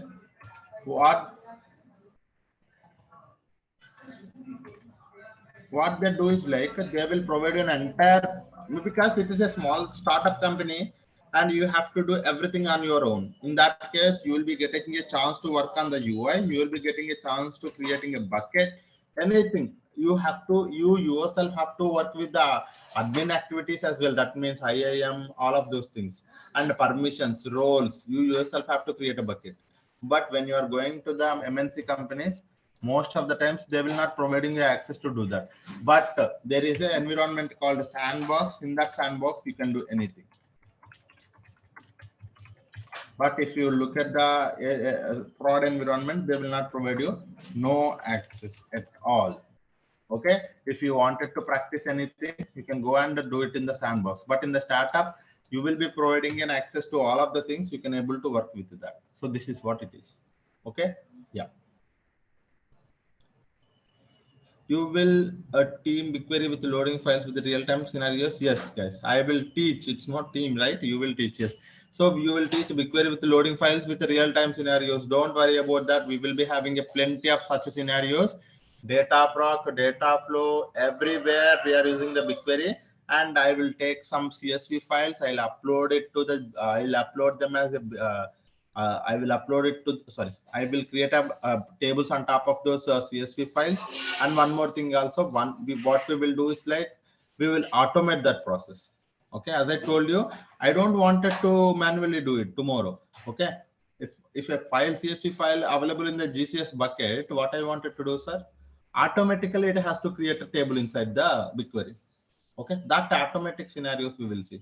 Don't worry about that, sir. Plenty of automations, plenty of scenarios, topics, real-time things we are going to see in our thing, guys. Don't worry about that. Yeah. Just to focus on the knowledge, you will be able to get a lot of, you know, real-time scenarios from me. The only thing is like, please be attentive during the class. Yeah. Yeah. Now, so this is enough for today. What I will do is like, I will try to tell you how to create an account. So we will see tomorrow rest of the concepts. Okay. Now let us see how to create a bucket. Sorry. It's already 8:20, guys. Okay. So let me, can we see it tomorrow or shall we see it today itself?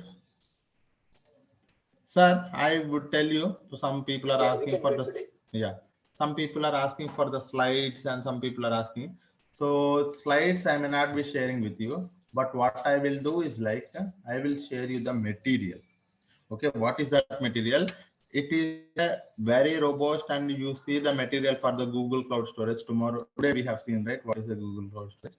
This is access to my notes I will give you, sir. What is a GCS? How to create a bucket, all the concepts, high level concepts. And note, oh, here I have mentioned, sir, whenever you use any service in the Google Cloud platform, okay, this is one more thing, two costs associated, one is storage cost, retrieval cost. Tomorrow we will see this point. Okay, so these notes I will provide it to you guys. Okay, I will provide access to the my notebook. This is my OneNote notebook. We will be having all of these things here only. So I will provide access to that.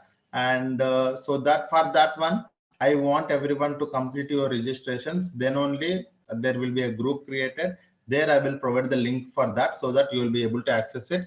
And access also not provided to all guys, only for those who have registered. And if I got an email from the team, I will provide access to that particular email.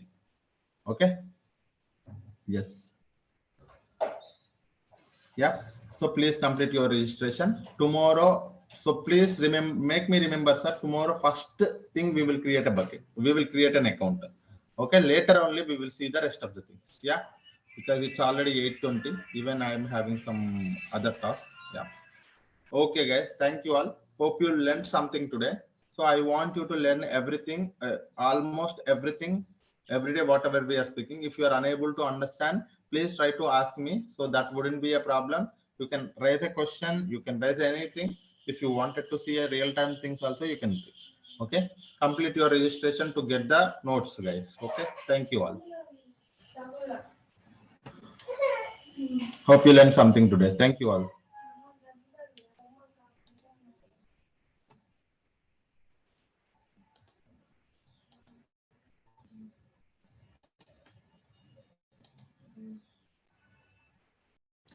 Hello guys, very good morning everyone. Hope you guys are doing good. Welcome to the session today. So let us start the session. If you remember, yesterday we had discussed about the introduction of the Google Cloud Storage, right? What is a Google Cloud Storage, guys? Google Cloud Storage is one of the fully managed service. What does that mean? One of the fully managed means fully managed is nothing but all the resources required for the managing the files as well as storing the files and retrieving will be taken care by the GCP itself. We need not to worry about that thing. The only thing we have to worry about is like how to create a bucket and how to upload a file. And after that, how to make sure the data is controlled and need not to worry about the resources required to build this GCS. And one more thing, we have to worry about what are the storage classes we need to take care of it, and the location as well as object version. And what kind of a tool it is, guys? If you ask me, Google Cloud Storage is a service for storing your any type of a data, any kind of a data, any number of files we can store here. And how the Google Cloud Storage operates? Google Cloud Storage operates via bucket, okay, and objects. What is a bucket, guys? A bucket is nothing but a container to store your objects. And what is your file object, guys? Object is nothing but a file. Okay, it allows worldwide storage and retrieval. It is a scalable and secured platform. So this is all about a introduction to the Google Cloud Storage. Now the question is how to create a bucket. Sir, as I told you, if I wanted to work with any of the service in the GCP, there are two ways. One is via console, one more is via command line tool. Okay, so let me open. Okay. So if I wanted to work with a interactive,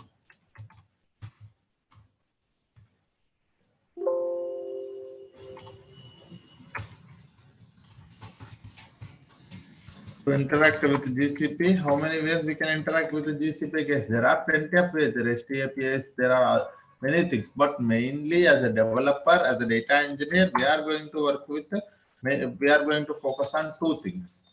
Okay, that is, one is user interface. That is what we call as a console. One more is command line tool. That is your shell or SDK. Okay, so these are the two ways that we can work with.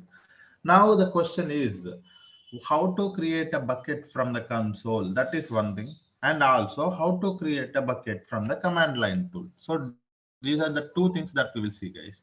Okay. So now let us see. Let me go to the console and tell you how to create a bucket and how to interact with the, and while creating a bucket, what are the things that we have to take care? One by one we will see. And likewise, how to create a bucket from the command line tool. That means with the help of the commands, with the help of the Linux commands, how to create a bucket also we will see. Okay, all of these things one by one we will see. Okay. For that one, let me go to my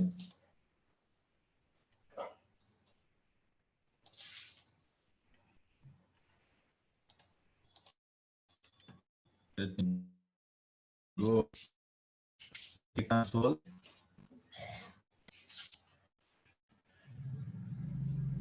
Okay. Login in. I am logging into my console, guys. Google Cloud.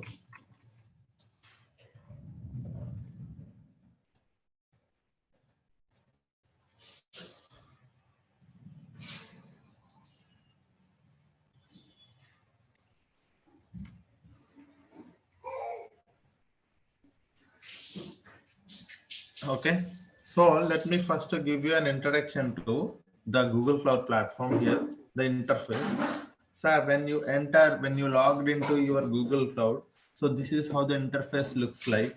Okay, in the interface top left, you will be able to see all the services. This is your navigation menu where you will be able to see all the list of services or the products available in the Google Cloud.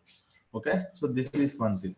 And one more thing, once you have here, so everything is worked by project, guys. Okay, this is something that we are going to start maybe tomorrow or day after tomorrow about what is a project and how to interact with all of these things. We will see tomorrow, guys.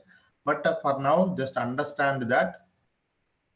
So when you wanted to work with any of the service in the GCP, okay, when you wanted to work with any of the service in the GCP, we have to enter, we have to select a proper project. Either we have to select an existing project or we can create a new project. Okay, how to create a new project, guys? Click on this new project. You will provide your project ID, project number, that's it. Okay, new project will be created. So each and every product in the GCP will be can be tracked from the project only, and billing also enabled from the project only. If you don't select a proper project, the project you cannot be able to work with any of the resources. And one more thing, you have to enable the billing only, otherwise you can able to unable to work with the GCP services. And while you are working with any of the service, there will be a API. You have to enable the API. All these things are linked to a project only, because all the tracking of the billing will be done from the projects. Okay, so this is one thing, guys.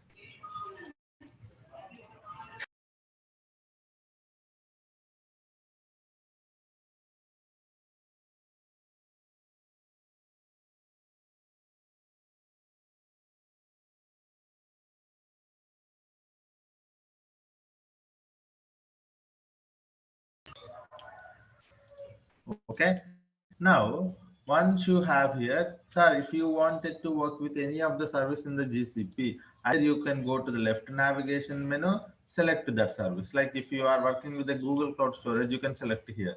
No, you wanted to directly select it, you can directly search that particular service. You can also select from here. Okay, Google Cloud Storage. And after that, sir, there is a free trial status, how much amount of money that is left in your free trial status and how many days it is, you can able to see from here. Okay, and here this is where you can able to activate your Cloud Shell, sir. If we wanted to work with the Cloud Shell, nothing but a command line tool, where this is where the place you have to go and click on activate the Cloud Shell. When you click on activate the Cloud Shell, one more at the bottom, you will be able to see a command line tool will be opened for us. It takes like almost 30 seconds. For the first time, it can take 30 to 40 seconds. You see here, a Cloud Shell terminal will be opened for us. Okay, so this is a, we will see what is actually a Cloud Shell and what kind of a tool it is and how to, an introduction to the Cloud Shell also I will tell you guys, but now let us not worry about that. And after that, this is where you will be able to see all the notifications when you create a bucket, when you delete a bucket, when you move something, you will be able to see here. And the settings, if you wanted to go to the project settings, you can go from here. And all the, if you wanted to add one more account, a sign out account, and you wanted to look at your account details, so from here you will be able to do it. So this is all about the interface of the Google Cloud, guys. In a Google Cloud, you will be able to have a navigation menu for selecting the each and every service, or go to the search box for selecting a proper service.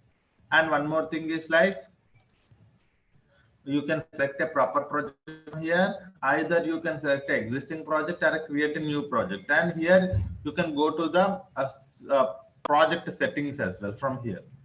Okay.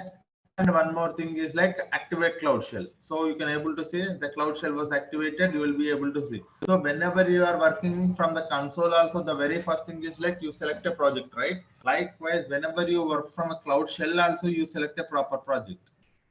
Okay. So this project by default, the this project is selected. How I know every project is tracked with the help of their project ID, guys. So this is your project ID, Arboreal Avatar, right? Here you see Arboreal Avatar. So this is your project ID. And if you wanted to select one more project from the Cloud Shell, so the thing here is like you have to mention this one, Google Cloud config set project, and that project ID you have to mention, so that you will be able to enter one more project.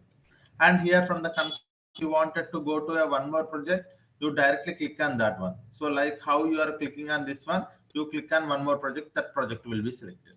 So if you are working in that project, that means all the billing will be enabled to that particular project only. Okay, so this is what is all about the introduction to the GCP console as well as Cloud Shell, guys. And I want you to understand what is a Cloud Shell also now. Okay, I think, do I have somewhere the Cloud Shell information? No.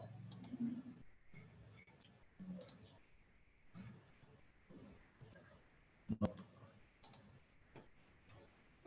Yeah, here it is. Yes. Okay, so what is a cloud? As I told you guys, if anyone wanted to interact with the GCP services, there are two ways. Okay, the very first thing is web user interface. Then the very next thing is command line tool, that either Cloud Shell terminal or an editor, Cloud Shell terminal or SDK. So these are the two ways that we can work with. And one more thing, what is a Cloud Shell? Because we know that console is a web interface. We know how the web interface works. But what does this Cloud Shell serve? A Cloud Shell is a very small Linux operating system, guys. It is a command line tool. It has a 5 GB storage. Storage size is 5 GB, and it has a language support to SQL, Python, Go, Java, all of these things. If we wanted to work with the shell, we first activate it. After that, we select a proper project and use shell commands and Linux commands to interact with the each and every services. Okay, so this is what is a Cloud Shell, guys. You should not you should understand that the Cloud Shell is a very small machine. When I say a very small machine, it does have a Linux operating system, and it is having only 5 GB persistent disk storage, and it has a language support to SQL, Python, Go, Java. Okay, so whenever you wanted to interact with any of the service from the Cloud Shell, you provide a proper command from the Cloud Shell to interact with that particular service. That commands will be available. I will tell you how to do that, because I have listed here. Okay, one by one we will see. We need not to, hurry. We are not in a hurry, guys. So what we will do, so whenever I interact with any of the services, there are two ways I will tell you. For example, today I am working about a Google Cloud Storage. I will tell how to create a bucket from the console. I will also tell you how to interact with the Cloud Shell, how to interact with the Google Cloud Storage from the Cloud Shell also. Okay, two ways we will see. Now, Now we understood that the interface, there are two ways that we can interact. One is console and via Cloud Shell. Now we will go to the Google Cloud Storage and try to create a bucket in the console.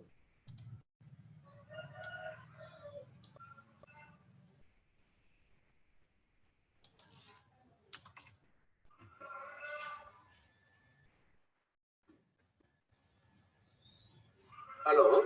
Yep. I am on doubt, sir. Yeah. So what is the difference between this Cloud Shell, which are working with the Linux operating system and told, no? Yes. So what is the difference between this Cloud Shell and the SSH? During the computer engine we are creating now, so there we are getting into the SSH. The same screen is getting what different thing is there? Where we will be able to interact with each and every service in GCP. And one more, this SSH terminal is only for that particular virtual machine, right? So you cannot interact with all the GCP services. If you want to interact with that particular virtual machine, what you provide some commands, you wanted to upload some file, you wanted to delete some file, you wanted to see some information, you wanted to access some information, you wanted to provide some permission. So all of those things are related to that particular virtual machine. Okay, there also you will be using a Linux commands, and those commands are also similar. But the thing is, like, it is only specific to that virtual machine. But here, Cloud Shell is a overall service or in general service or a primitive service where you can able to interact with each and every service in the GCP. All the resources, all the permissions, everything can be done from the Cloud Shell as well. So that is the main difference, guys. Okay. Okay, sir. Then what is the purpose of SSH? We can directly interact with what are the comments we are giving in SSH? No. So you have to understand that one more thing is like, if I wanted to interact, because see, a virtual machine, as I told you, you have to understand this thing as well. A Cloud Shell is a small machine. When I mention a small machine, it have only the 5 GB persistent disk storage. And when you go to the virtual machine will be having a lot of storage. Sir, I wanted to move a file from a file of 10 GB to a virtual machine. That I can do, but I cannot load it to the Google Cloud Shell, right? Because it has only 5 GB. When I say 5 GB, you can only store until 4.5 GB of storage only. So it's not possible. But when I say virtual machine, you can able to store any amount of data as per your storage requirements. If you have given a configuration of storage like 500 GB, you can store 500 GB also. You can store 1 TB also. According to your requirement, you create a virtual machine. But it is not. It is just a small machine to interact with this and that. But it is not for running a heavy things. Okay, even you go for a heavy complex things, it will not. It will struck because it's a very small machine. But SSH terminal is a very. It's like your shell commands. Okay, you for example, you have a laptop, right? When you go to a laptop, you have a command line tool, right? That's like your SSH terminal. Okay, that means when you wanted to work with your laptop, you have a user interface that you go do this and that. But in the command line tool, you have a command CMD. When you enter a command called CMD in your search button, you will be able to open that command line tool. You can also work with from the command line tool from any of the services. Okay, when you wanted to work with any of the services in your local laptop, so if you wanted to work with this thing, that thing, you can able to work with. So that is like your SSH terminal. Okay, a full machine and its own everything will be controlled by SSH. Not only the SSH. If you open, for example, if your virtual machine is a Windows operating system, then you can again do with a user interface also. Okay, but if you have selected a Ubuntu or Debian, so then you can able to only work with the commands only in that case. So that is what that command line tool is, nothing but SSH terminal. Yeah. Well, okay. Whether that G-Cloud and GSUtil, both commands will work in SSH. Of course, yes, it will work.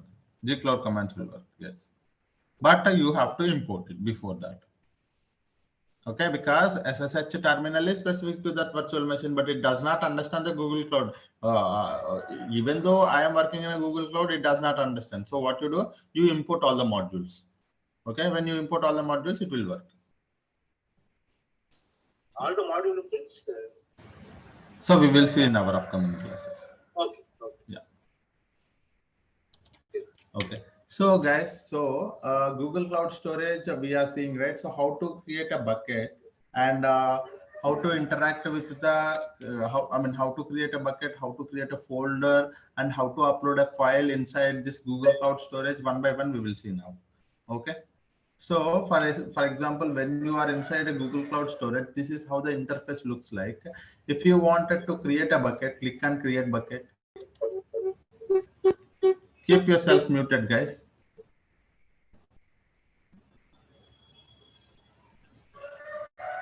Okay, when you click on a create bucket, so as I told you, there are few things that we have to remember while creating a bucket. Okay, first thing, while providing a name of your bucket, we have to pick a proper globally unique name. When I say globally unique name, no one has used so far this particular name as a Google Cloud Storage bucket. Okay, so some disturbance, 1 minute.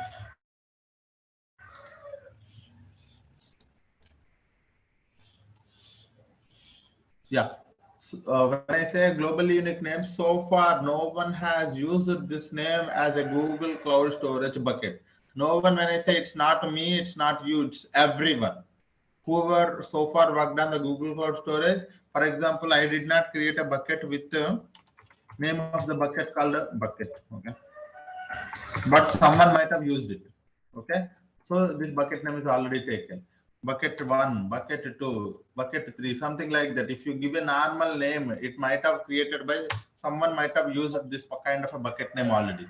So you cannot be able to create it. So it should be a properly unique name so that you can able to give that to your bucket. So for now, I am going to give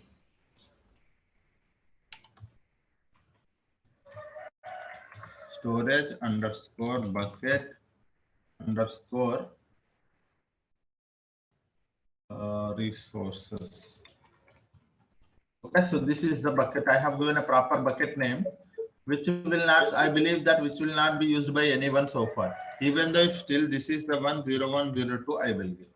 Okay, so this name no one has used so far. It is a globally unique name. Now, after that, once you have given a proper name to the bucket, click on continue. And this is where we have to worry about a location. So I want you to understand about a location, sir. While you are creating a bucket, the very important thing you have to remember is one of the important thing is location, guys. Okay. I'm hearing a lot of noise. 1 minute.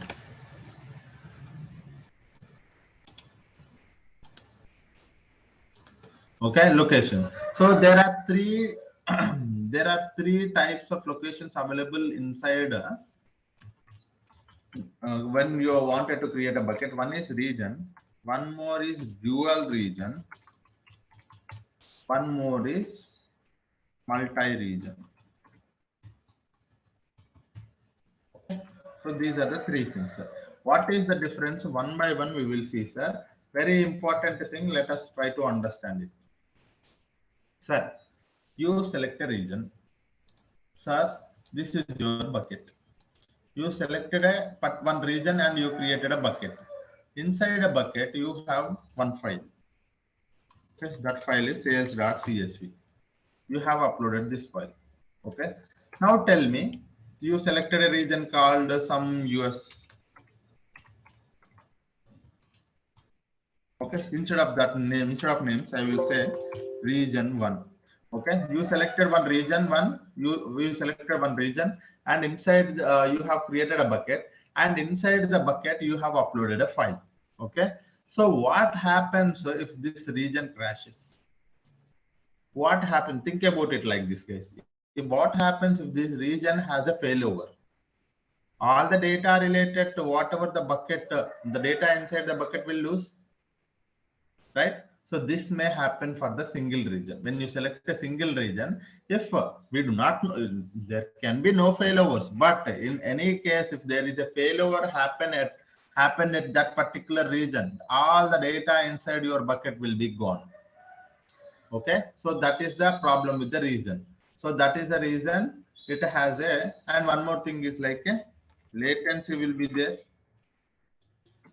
and data loss may happen. Data loss may happen because you have only selected, there is no replication. I would say instead of that one, no replication.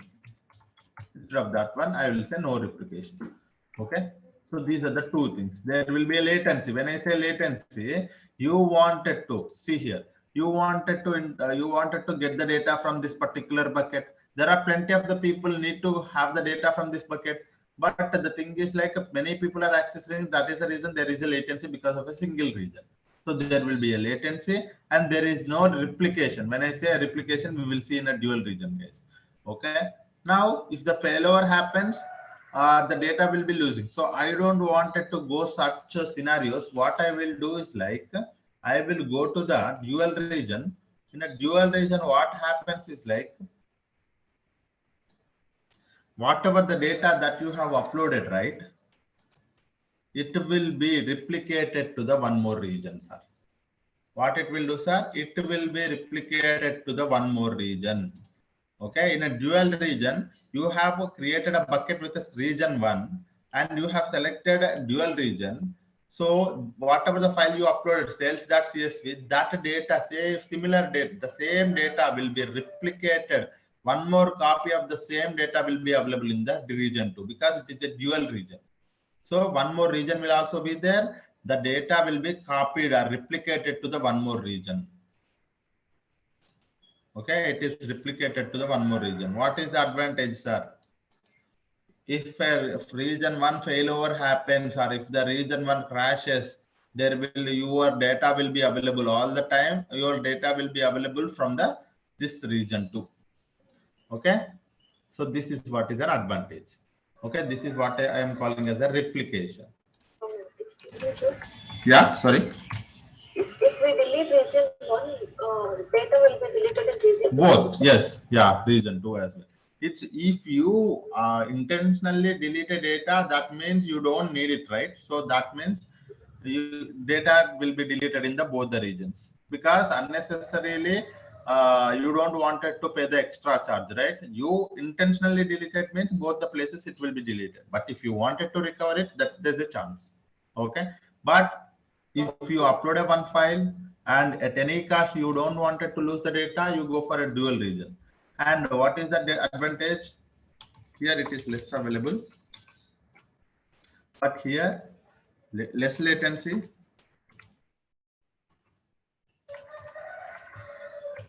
replication is there, and availability is there. Okay, the data is highly available. And one more thing, sir, again, one more thing. When I say dual region, I am getting these kind of benefits from the dual region. What if I go to the multi-region? So the multi-region will be selected by those companies who don't want to lose the data at any cost. At any cost, you are running a business, very important for you. You have a data that you don't want it to lose at any cost. In that case, you select a multi-region. In a multi-region, the data will be replicated between 2 or 3. Sorry, the data will be replicated between 2 or 3 regions.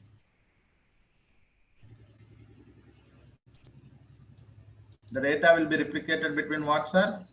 2 or 3 regions.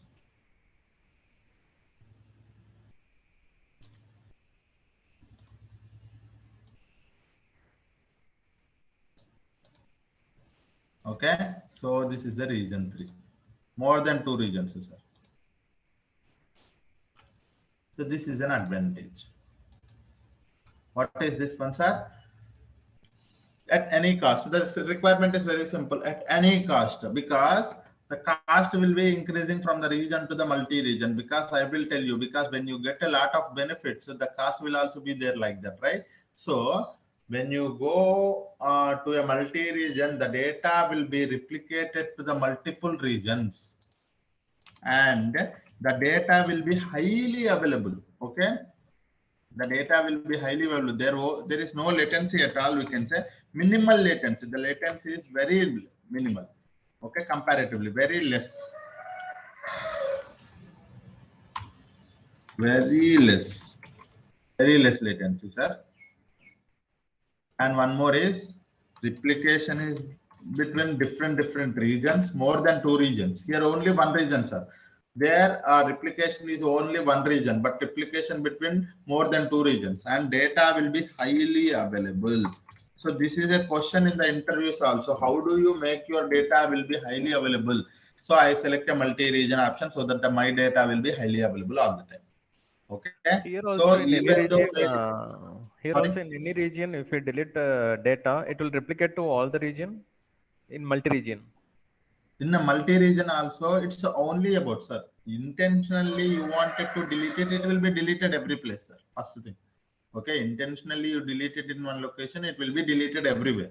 But if you upload a file, but you thought that if for example if there a failover happens to this region, that was nothing but unintentionally the data is not available. In that case, your application will be connected to this data. Even though this region is also not available, your application or your data processing system will be connected to this one. That's the reason data can be highly available. Okay, so this is what it happens. For example, when your application is running or when your data pipeline is running, you have connected to this one. Okay, you have connected to this one, your application or a pipeline, whatever it is. When you connected to this one, if this region in a multi-region, this bucket is not, the data inside this the file is not available, or this region is not available, automatically it will be connecting to this one, because it is a multi-region. Automatically it will be connecting. This is the reason all the time the data will be highly available. Okay, but in this one, if this region is not available, it will be connected to this one. If this is not available, it will not be connected to that one. That is the reason the data is less available here. Yeah, any questions, sir? Sir, if any changes made in region 1, it will be applicable to others. Of course, yes. So it is just a replication, sir. Whatever you do the changes in the region 1, it will be replicated. Okay, you cannot see it. Okay, sir, where I can see my replication, you cannot see it. Okay, automatically backend GCP will be taking care of it. This is a concept. So what do you have to understand from this concept, sir? What I can get from this concept, if you ask me, I will say like this. So if you wanted to, the cost will be less here, less cost. Okay, I will say L. Here medium cost, it is a high cost. Not high, but the cost will also be lesser, but comparatively. Okay. Sir, if I am accidentally updated any files and I want to reverse that one, whether it is possible. You wanted to revert the changes? Revert the you can go for the object version. We will come to that topic. Yeah. So what is the concept what is the thing that you have to get from this location is that, so according to your requirements, sir, I wanted to, it's okay for me if it is less available also, that is fine. I don't need a replication. I want a less cost. You can go for region. No, at any cost I don't want it to lose the data, or at any cost or the data to be available all the time. In that case, you can go for this one. Okay, so this is what is all about the location, sir. Now you understand that what is the mean by the multi-region, dual region, single region. Dual region highly available across largest area. Dual region highly available across 2 regions only. And lowest latency with a single region. So this is what it is. Okay. Now if I select a multi-region, the cost will be, you'll be able to see here, guys. Okay. And if I select a dual region, I will select 2 regions, and the cost will be like this. And if I select a multi-region, the cost will be little less. There is no replication cost here. Okay, so this is how it works. So as per my business, I don't want it to lose the data at any cost, so I will go with the multi-region, and inside that I select Europe or Asia specific or this one. For now, I am going with the US multiple regions. So this is the region I have selected. Inside that US, the data will be replicated to the multiple regions. Okay, so this is all about a location type. Once you have selected a proper location, click on continue. And this is where is your storage class. Sir, what does that mean by storage classes? You set here, you look at here. In a storage classes, we have 4: standard, nearline, cold line, and archive. Okay, let us see what is this. Okay, storage classes.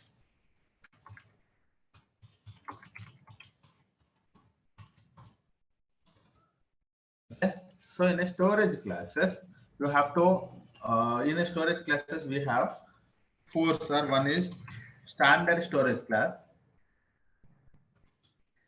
nearline, cold line, archive. Okay, so let us not worry about these 4, but let me tell you, sir, I have a requirement that I am uploading a one file to my one of my bucket, and that file I wanted to access it frequently. Okay, what you are doing, sir? You have created a one bucket. And inside that bucket, you are uploading some file called sales.csv. Okay, this file you wanted to access it frequently. In that case, you selected the bucket storage class as a standard. Frequently accessed data. Okay, what is this one, sir? If you wanted to access this file frequently, then you can go for the standard storage class of this bucket. Okay, this is your bucket. Okay, this is one thing. And nearline, sir, you don't want it to access it frequently. Your manager told that we are going to access this file, or we are going to retrieve this file, or we are going to work with this file once in a month. Okay, once in a month, then you can go for a nearline. Okay, so this is what is. And one more thing is like, no, it is not frequently, it is not once in a month. We are just accessing once in a quarter. Then you can go for a cold line. And one more is, you can say once in a year. What is this? What are the advantages that we are getting? I will tell you, sir, but just understand the concept. Okay, so if you have a file inside a bucket, if you are accessing all those files inside that bucket frequently, you can select that bucket as a storage class of standard. Okay, no, if you are not frequently accessing it, if you are only wanted to access it once in a month, you can select as a nearline as your storage class, or cold line as your storage class for once in a quarter, archive for once in a year. Okay, so this is all about storage classes, guys. Let me show you one advantage diagram. You will be able to understand it. 1 minute, let me open that. Somewhere I got it.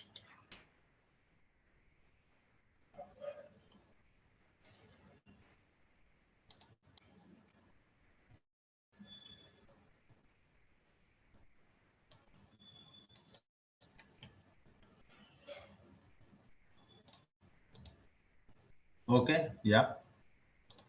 Last time when I was explaining, this is the thing. Okay, the advantage is something that I will tell you. These are the 4 storage classes, guys. The storage class for standard, nearline, cold line, and archive. Okay, you will be able to see here. As I told you, see, the advantage is that, so when you are accessing frequently, the transaction cost is very less and the storage cost is very high. Okay, and when you are accessing it once in a year, the transaction cost is very high, the storage cost is very less. So this is the advantage that you are getting. Okay, what does that mean, sir? You have to be very smart when you are selecting a storage class. Okay, unnecessarily you don't want it to pay extra money here. Okay, there is a cost associated. I want you to understand one more point. Where is my paint? There are 2 costs associated.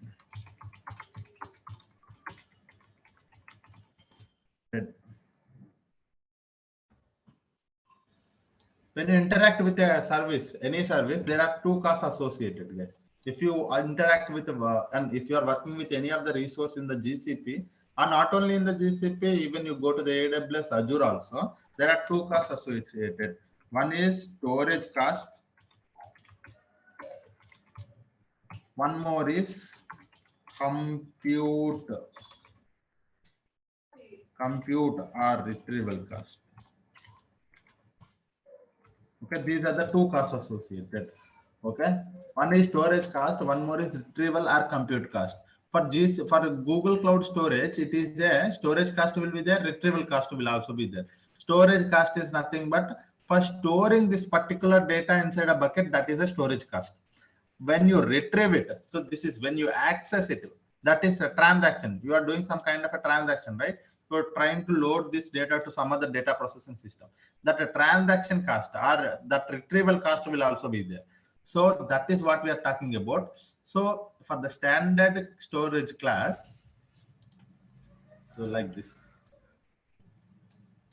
this one, the transaction cost is high. The standard transaction cost will be increased here.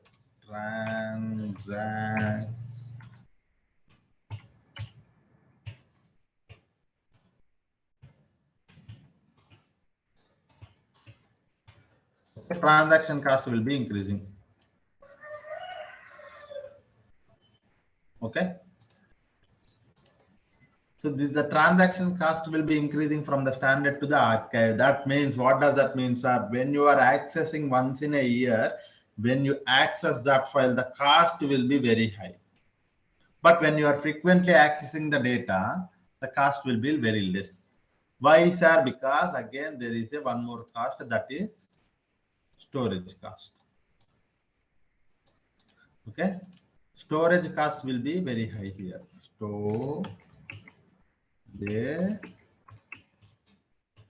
Storage cost is very high here. Okay. So the storage cost is for frequently accessed data. You have to, the data to be available all the time when you frequently access it. That means the storage cost for that particular storage class is higher, because when you frequently accessing it, the data to be highly available, to make the data to be highly available all the time, the storage cost is increases. Okay. And one more thing, archive. When I say once in a year only, because when I am retrieving it once in a year, the data need not to be available all the time. So for the making not available all the time, I don't need to pay extra money. The storage cost is very lesser here, but the transaction cost is, after a very few many days, you are trying to retrieve the data, retrieve the entire data. That means the transaction cost is very high. Okay, so this is how the benefit that you are going to get it, guys. Okay, one is transaction cost, one more is storage cost. Okay, transaction cost will be very high for the archival storage class, and storage cost will be very high for the standard storage class. Okay, this is something that you have to understand. Okay, any questions are on this one?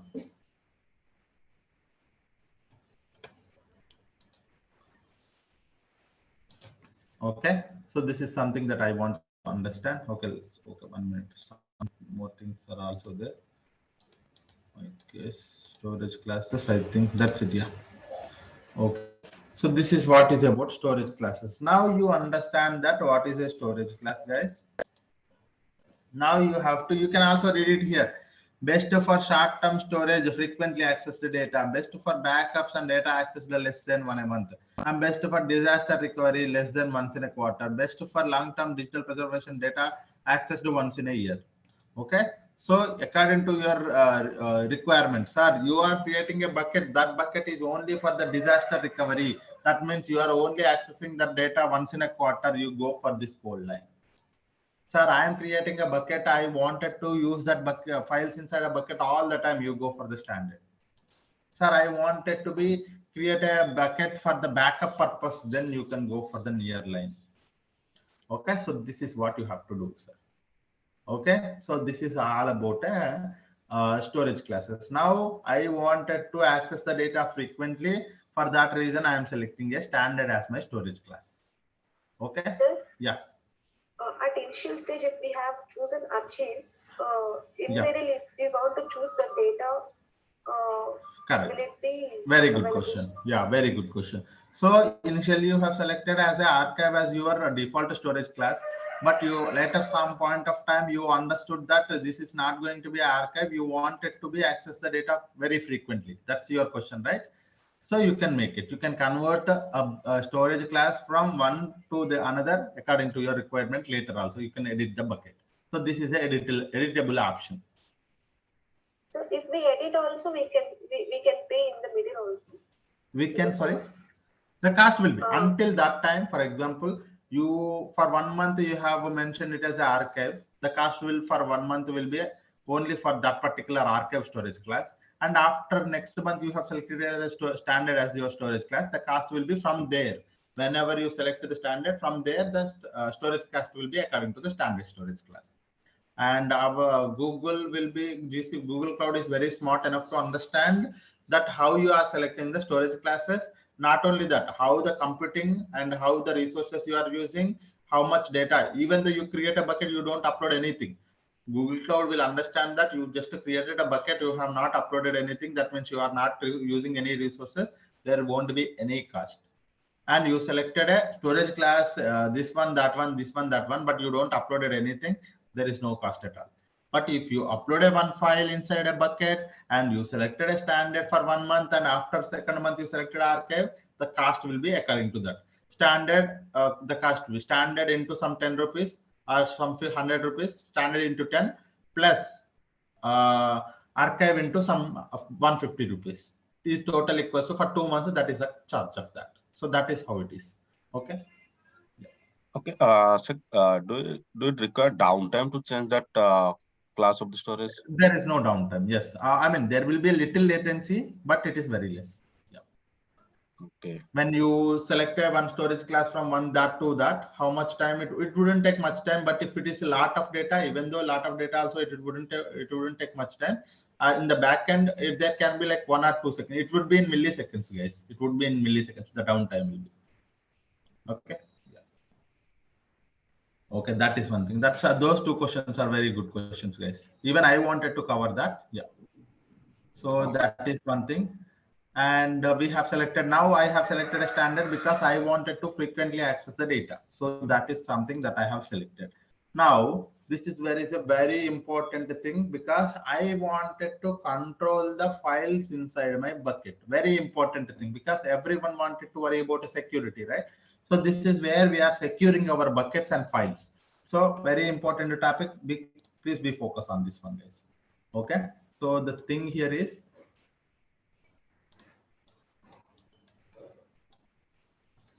where I will keep it here. Okay. Okay, or I'll keep it here somewhere. Yeah. So the thing here is access control.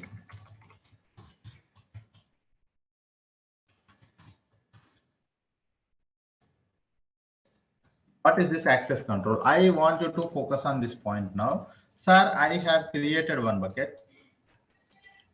Inside that bucket, I have many files like sales.csv. I have schema.json.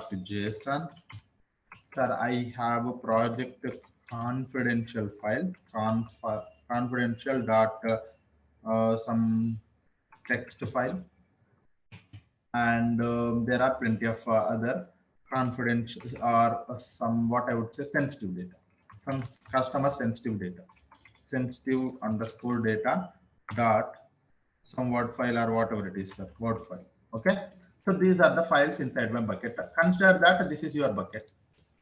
Okay, you have created a bucket, and while after you created a bucket, you have uploaded these many files inside the bucket. Okay, there is a one project manager or there is a client. Okay, think that there is a client, there's a data engineer. So we should understand that the client has to access what kind of objects inside a bucket, and we should understand the data engineer has to access what kind of files inside a bucket. So that is what Sir, told. yes. Yeah. Yes, sir. Here I have one question. Yeah. That storage that you explained no, last time. Yes. Yes. So the storage class is applicable for each and every file in the bucket, or it is applicable as a whole for a bucket? It's it to the bucket. So we are not worried about a file, and it's only for the entire bucket. Okay. So when you select that file, when you select the bucket as your storage as standard storage class, all the files inside that bucket are applicable to the bucket. I mean, it follows the bucket level. So that means what there is a what that means if it is a standard, the file is also a standard storage class. Okay, so there is proper word for that. So I forgot that. Inherited. Okay, so inherited. So when you select a storage class for the bucket as a standard, it inherits all the files will also inherited from the bucket permissions. That means standard it will get from the files also. So if it is a bucket is a standard, all the files inside the bucket is also a standard. Yes. Yeah. Okay. Yeah. So now back to the access control, guys. So in access control, so we are talking about two things, but now let me create a context for that. So I have created a bucket, but that bucket will have these many files. Okay, these many files inside it. Now we have to understand